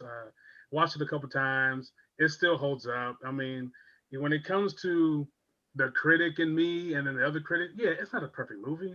It wasn't supposed to be. It was supposed to be like, this is a cool ass idea and watch it unfold. And that's exactly what I got, and I loved it. Yeah, I actually got to interview Mattinson Tomlin. I tried to get some Batman out of him, Angel. He was not giving it up. I actually, it was funny because I asked him, would we see, the Batman at DC Fandome? And he goes, oh, maybe not. And we got the shebang. Oh, yeah. Hell yeah, we got it. I did ask him, Dom. I think I told you this, Dom, but I did ask him what realistically would be the future for Project Power. And he said in an ideal world, he would love to do multi-genres with the concept of like a horror movie, but it's based on them popping the pills, getting powers, a love story, a comedy. So I was like, dude, do it. That would be dope. That would be really, really, really dope. So he was very passionate about this project and would not give me anything Batman. All right, we're gonna breeze through these last few. All right, really quickly. Streaming site of the year. I'm going HBO Max. It had the motherload, and it just had everything. Yep, HBO Max. All right, well, me, Ryan, and Leo were HBO Max. Go ahead. What were you saying, Ryan? Oh yeah, all the way. Yeah, I'm HBO Max from the get-go. I was championing it for the beginning of its launch date. I had it on. I actually paid for 3 services, even though I didn't need to, but I supported them that much. And I found more to love as I went on with it. I mean, I was doing Netflix, but like I just found more on HBO Max time and time again. Like His Dark Materials just had their season finale, and that's another great one that I would recommend. I will say what HBO Max does better than Netflix is all their really good movies they are really easy to find. Netflix, someone has to be like, yo, I stumbled across this gem, watch it. Netflix doesn't do a really good job of like spotlighting movies that aren't mainstream that are really good movies of theirs. Yeah. Like The Platform. I thought The Platform was great. They needed to do a better job showcasing it. Dan, before you head off, your streaming service of the year. Oh God, I don't have one. I don't have HBO Max. I don't have it. I have Netflix and Amazon Prime. So which one's your favorite out of the two? Flip a coin, Amazon Prime. Oh no! I actually have Disney Plus, and I watch The Simpsons constantly. So Disney Plus. Oh, perfect. And there we go. Dan, thank you so much, brother. Thank you all so much. It was a pleasure. Absolutely. Happy New Year to everybody. Happy New Year, Take care man. of yourself. Yeah. Bye. Nice meeting you. Dom, where are you going for streaming service of the year? Mine is one that many people have not heard of. It's called Topic. They have started sending me some TV shows and a documentary to review earlier in the year. If you love A24, Neon, Gravitas Ventures, the whole platform is based on great stories. And they have a ton of everything. A lot of the shows and films are from overseas, so a lot of them we haven't heard of at all. I had watched one called State of Happiness, Lambs of God. They had a documentary about Marshawn Lynch called Lynch: A History. Year of the Rabbit is it's basically like a BBC type show. Everything on there, I haven't seen anything bad, and it's really weird that that's a thing. But everything I've watched is fantastic. I got a quick question for the group. Does anybody remember Quibi? Yes. I still have a membership. Really? Is it still? Yeah. Is it still running? I thought it was defunct. So okay, so here's what happened. I have T-Mobile now because they bought Sprint, and every Tuesday they'll send this thing out of like, here's some freebies. I got thanked by them by getting a 6-month subscription for free back in like 3 months ago. So it would have lasted all the way to March. So I still have one, but I don't watch it. Yeah, here's the thing. Quibi originally was a great concept because of the mindset of the youth today. They don't watch full football games. They watch highlights on Instagram, right? So it's like the idea of having something that's like that quick, that captures their attention, and it's over before they pick up their phone to scroll through the internet, right? Problem was kids today move on from even the quickest of things. So if it didn't capture them enough, and you didn't have enough big shows to capture the youth, so it's like once you lose the youth, they're gone. There is no like, oh wait, let me bring you. No, I'm gone, dude. So that's why that died as quickly as it began. But they did have some really cool projects on Quibi. I was gonna say, I think there's one other thing too. COVID happened. I think they were looking for the commute crowd, and people weren't commuting in 2020. I think that just killed off a lot of their momentum there too. No, that is 100% right.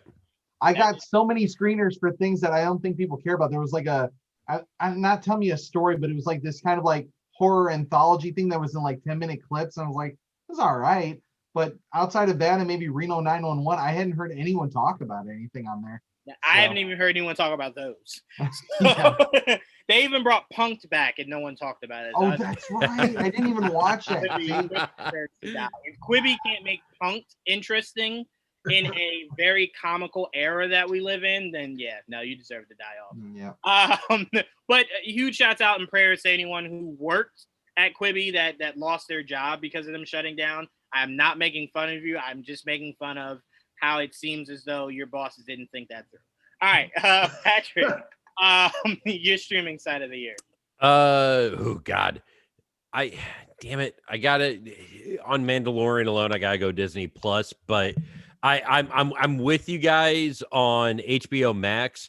That is actually number 11 on my streaming services that I pay for. So, jeez. Along with having respect for you having 11 of them.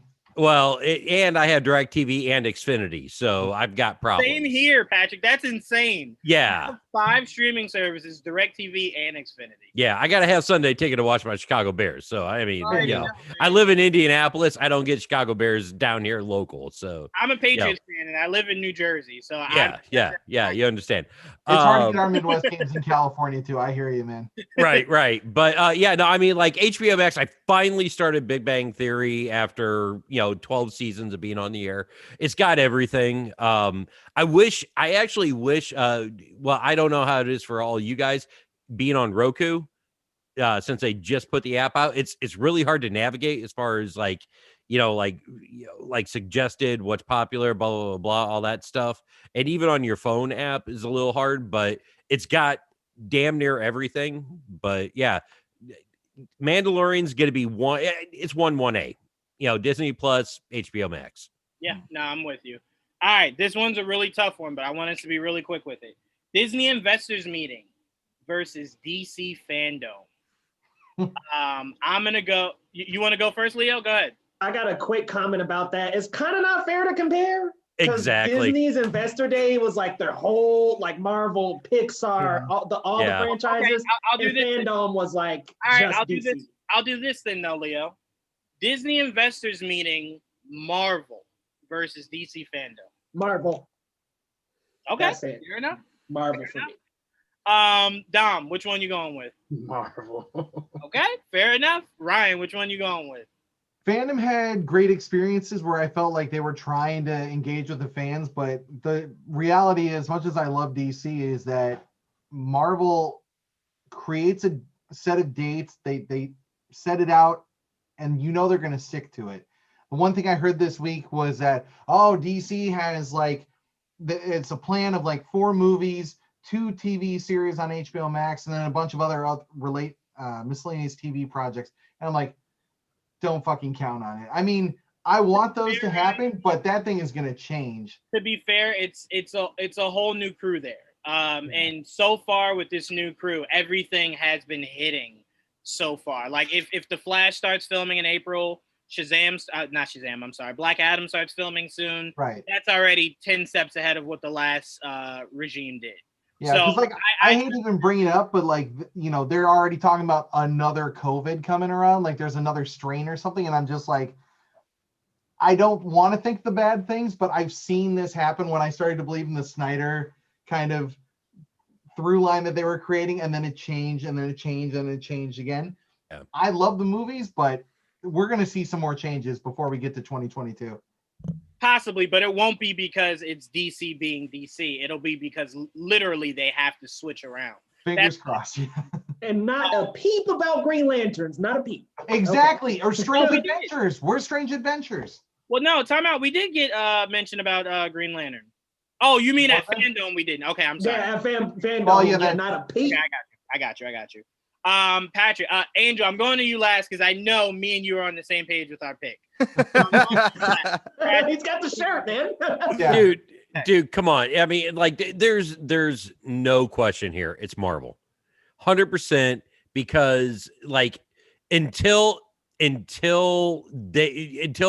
executives at DC decide to pay Jon Favreau or Kevin Feige $1 billion salary, their shit's going to fall short, just like it has been doing for the past many years cinematically. Simply put, I don't think they have the power to like push series on HBO Max like Disney can on Disney Plus. Anything else, I think Marvel is hands down the king in this. I think they can. It's just too many cooks in that kitchen. They just keep butting heads over every decision, and that's the biggest frustration. And when they've streamlined with Kevin Feige and you know, and even like put it down with Filoni and Favreau. Yeah, I mean, like, just right. I mean, they're willing. Here's the difference. I think Warner Brothers has gotten too involved in too much of the DCEU to where I think, and obviously speculating, that Disney is basically giving Feige, Filoni, and Favreau a blank check and say, you do you, and we know you're going to make us literally billions of dollars. Yep. Yeah, I mean, and Marvel was so organized in their announcements. It was just one after another, trailer. Give us the stuff we came here to see. Look, I appreciate Fandome for putting on full panels and doing it, but that whole like 40 minutes a panel, 10, 15, 20, 30 minutes a panel, got a little excessive. Just give us a trailer, man. Like, and I can go, I feel like I can go watch the interviews and stuff like that on a part 2, but just give us the trailers first and then get to the discussion after. Yep. I'm going to say this. I'm going to say none of you guys necessarily fall under this, so this is not to you. But this new generation, I'm already offended. has forgotten where they came from. And let me explain what I mean by that. Okay. Yeah. I had my little brother's friends. We were talking about Marvel and DC, and I was trying to school them on, you know, the history of DC. And then his friend said something. I'm not a violent man, but I pushed him. And it was only because I couldn't hit him. And let me tell you why. He goes, yeah, man, I'm loving the original trilogy. I mean, not trilogy, Trinity with Iron Man, Captain America, and Thor. And I go, what did you say? And he goes, yeah, they're the original Trinity. And I mean, and I said, oh, you mean Wonder Woman, Superman, and Batman? And he goes, no. And then it dawned on me after I pushed him and calmed down. It dawned on me, this generation really thinks the Trinity is Iron Man, Cap, and Thor. Mm-hmm. They have no idea that this whole thing started with Batman, Superman, and Wonder Woman. And what they don't know, because they're too young, all the characters that they have on their lunch boxes, no one cared about in the 90s. No one cared about in the early 2000s. That's why everyone said it was a risk for Feige to take Iron Man as your leading character when no one really cared about Iron Man. So hats off to Kevin Feige for that, for sure. Well, that was strategic though, too. I mean, because if Iron Man fell short, he was like he's not one of the main, quote unquote main focuses of the visual Marvel, Marvel perspective. Yeah. So if it fell flat, okay, but that was strategic. I still say this. You mentioned Batman. People go bananas. Mhm. They lose their minds. They go insane. Yeah. Fandome gave me, and I'm going to go to you, Angel, because I'm queuing you up right now. Gave me one of the most beautiful experiences I've had in 27 years. And it wasn't even the trailer. Here's the shocker. It was hearing how much Matt Reeves loves and respects Batman's mythology. It let me know we are going to get a Batman we have only read about. We've never seen this Batman he's about to give us. So him talking, because remember, none of us thought he was going to have a trailer. The movie just started filming. So it was just like, all right, what are you bringing us with this movie? He's talking and my heart's just melting. I'm like, oh, where's a fan? And then when he goes, oh, we had to bring you guys like some footage. And I was just like, oh. I mean, can I just say the sound of the opening of the trailer of him stretching the duct tape? Oh, my Angel. Disney investors, because I can go all day, or DC Fandome. Well, first of all, I think the best streaming service of the year, hands down, is Disney Plus. Hands down. If I'm thinking about exclusive content I cannot live without, it's Disney Plus. I mean, whether we're talking about Pixar, which are the top dogs in storytelling, whether we're talking about Marvel, which have done such an impeccable job of building up B characters to A characters, Iron Man to the legacy of the Trinity, unheard of. And the fact that they can do that, absolutely amazing. And the future of Star Wars is the future of television streaming. I mean, if you look at The Mandalorian, if you look at the scale of how they made that show, absolutely mind-boggling. And I cannot wait to see Hayden Christensen come back as Anakin, Darth Vader in the Obi-Wan series. Let's go, baby. Come on. Disney Plus, without a doubt, baby. Hell yeah. Hell yeah. You underestimate Disney Plus's power. Like, let's go. So down. I really did. You To had answer your your next question, Juwan. Patrick, do me a favor. Ask sir. me, the hell am I supposed to be? The hell are you supposed to be, man? I'm vengeance, baby. You already know. Already know. Come on, let's go. Fandom. Oh my If we're talking about Marvel Studios, absolutely. The way they organize their product, the way they announce their stuff, absolutely efficient and the best in the business, 100%.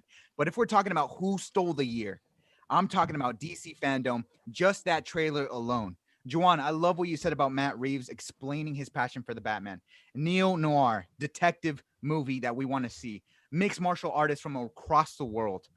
Yes, he completely gets it. I want to tell a story with Robert Pattinson that is in the same vein of Dawn of the Planet of the Apes and War for the Planet of the Apes, where we have a full-on character-driven movie where the camera is on his shoulders and we get to see how he thinks, point of view. Absolutely amazing. And don't even get me started on the trailer. I have a trailer reaction where I literally watch it right after work. Seriously, everything that I saw, it was glorious. And honestly, you're right. It is the Batman that we've been only reading about, dreaming about. This will be, I honestly, from that trailer, I do believe it is on the level of Christopher Nolan's Dark Knight trilogy, just on the trailer alone. And so if he really does make this Batman come to fruition with the detective, the mixed martial artist, and somebody that just fights with vengeance for justice, it's going to be one of the greatest comic book movies of all time. That trailer is my favorite comic book trailer of all time, hands down. And I'm with you. And let me just add this. I'm getting us out of here, guys. Let me just add this. What I love most about what he's doing with his Batman is, and this is why I think his Batman trilogy will be 1,000 times better than Nolan's, that was sketchy on all of Bruce Wayne and Batman's mythology. But what I'm gonna love the most is I desperately loved Bruce in the comics that wanted to be Batman more than he wanted to be Bruce Wayne. And that's what this Batman seems like he is. A fresh, brand new Batman who just got into it. Not a 54-year-old Ben, not the Nolan Bruce Wayne that was just like, you know what, I've been Batman for like a few years. I'm done. I'm gonna leave it to the youth. You guys take care of it. I hate that. I want a Bruce Wayne who he wakes up, mask on. Oh shit, did I sleep in it? I want that as my Bruce Wayne, and he's giving it to us. And I know a lot of people complain about him being emo looking and all sad and brooding. Guess what, guys? That's Batman. That's Batman. Batman's very brooding. Batman's very moody. And Robert Pattinson is about to capture it tenfold. And albeit I didn't think Tenet was a great movie, it got me excited for what Robert Pattinson is about to bring us in the Batman. And before this trailer came out, I thought Iron Man's very first trailer, where you hear the Black Sabbath I Am Iron Man playing during it, was the greatest trailer I had ever seen in my life. And then this happened, and then I was just like, I'm sorry. It's not even close. It's not even close. Just the narration in the trailer. What's the price? What did you say, Angel? What's the price of your blind eye? Yeah, what's the price for your blind eye? That's a double entendre, and it's just so beautifully put, and it's just. If you are justice, please do not lie. Just his narration is beautiful. And if you guys want to know what you can expect from his Riddler, I would suggest you watch Prisoners and see the performance he put on in that. You'll be sold. But guys. I only have one question. Was Robert Pattinson wearing a members only jacket in the trailer? Possibly. Okay, I just wanted to check. That's been a point of contention between me and KJ for a while. We're both like, was it? No, no. But I will say it looks like Matt Reeves is queuing us up for Court of the Owls, and if that's what he's giving us, I don't want to hear about Nolan's trilogy anymore. I don't even want to hear. I want to hear 3 words about it. But guys, we did something monumental tonight. I want to thank our YouTube audience for interacting with us all throughout. We couldn't get to all of you guys, but just know that we saw them, we loved them, we interacted with a few of you. Ryan, I want to thank you so much. Leo, Angel, Dom, KJ and Patrick, Tia, Ricky. God, am I forgetting? We had so many people. I'm not forgetting anyone. I don't think I am. Dan. You forgot. Yeah, Ray. Dan. Yeah. Dan. There we go. Dan. There you go. God, Dan's gonna hate me. I love you, Dan. Thank you guys all so much for joining me. The Nerd Rage podcast. Please check them out. Geekly Goods. Please check them out.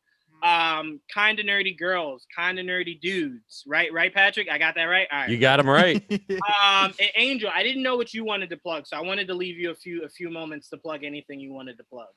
Yeah, well, first of all, I just want to say thank you all so much. I really appreciate every single one of you. And just to hear you guys talk about your love for movies and television meant the world to me. And it's just made, I think, this year a lot better. So thank you so much. And I wish you all the best. And I hope all your loved ones are safe and healthy. And Happy New Year, honestly. Juwan, thank you so much for putting this together.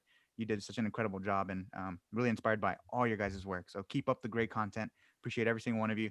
If you guys want, feel free to check out my podcast. It's called the Geek Movie Podcast, where we just love talking about movies, television, comics, and pop culture.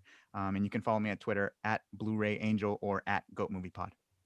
Absolutely. And thank you so much. I love doing this, guys, and I wanted to do this more. Bringing geek groups together, man. We see too much division in the world that we live in. That's why I wanted us to be inclusive, come together to do this. We got to end 2020 right, and we got to do it the only way we know how, and that's geeking out. So I hope everyone, please hug your loved ones, spread love. There's no room for negativity. COVID is all the negativity we need in this world. And I won't get into the fact that our politicians have become the Senate from Star Wars. But anyway, Do it. Everybody. Have a great new year. Please be safe. Please wear your masks. Please. That didn't end magically because we're heading into 2021. Wear your mask. And please stay safe. And again, thank you all for doing this with me. This was big, and I can't wait till we can pod again together.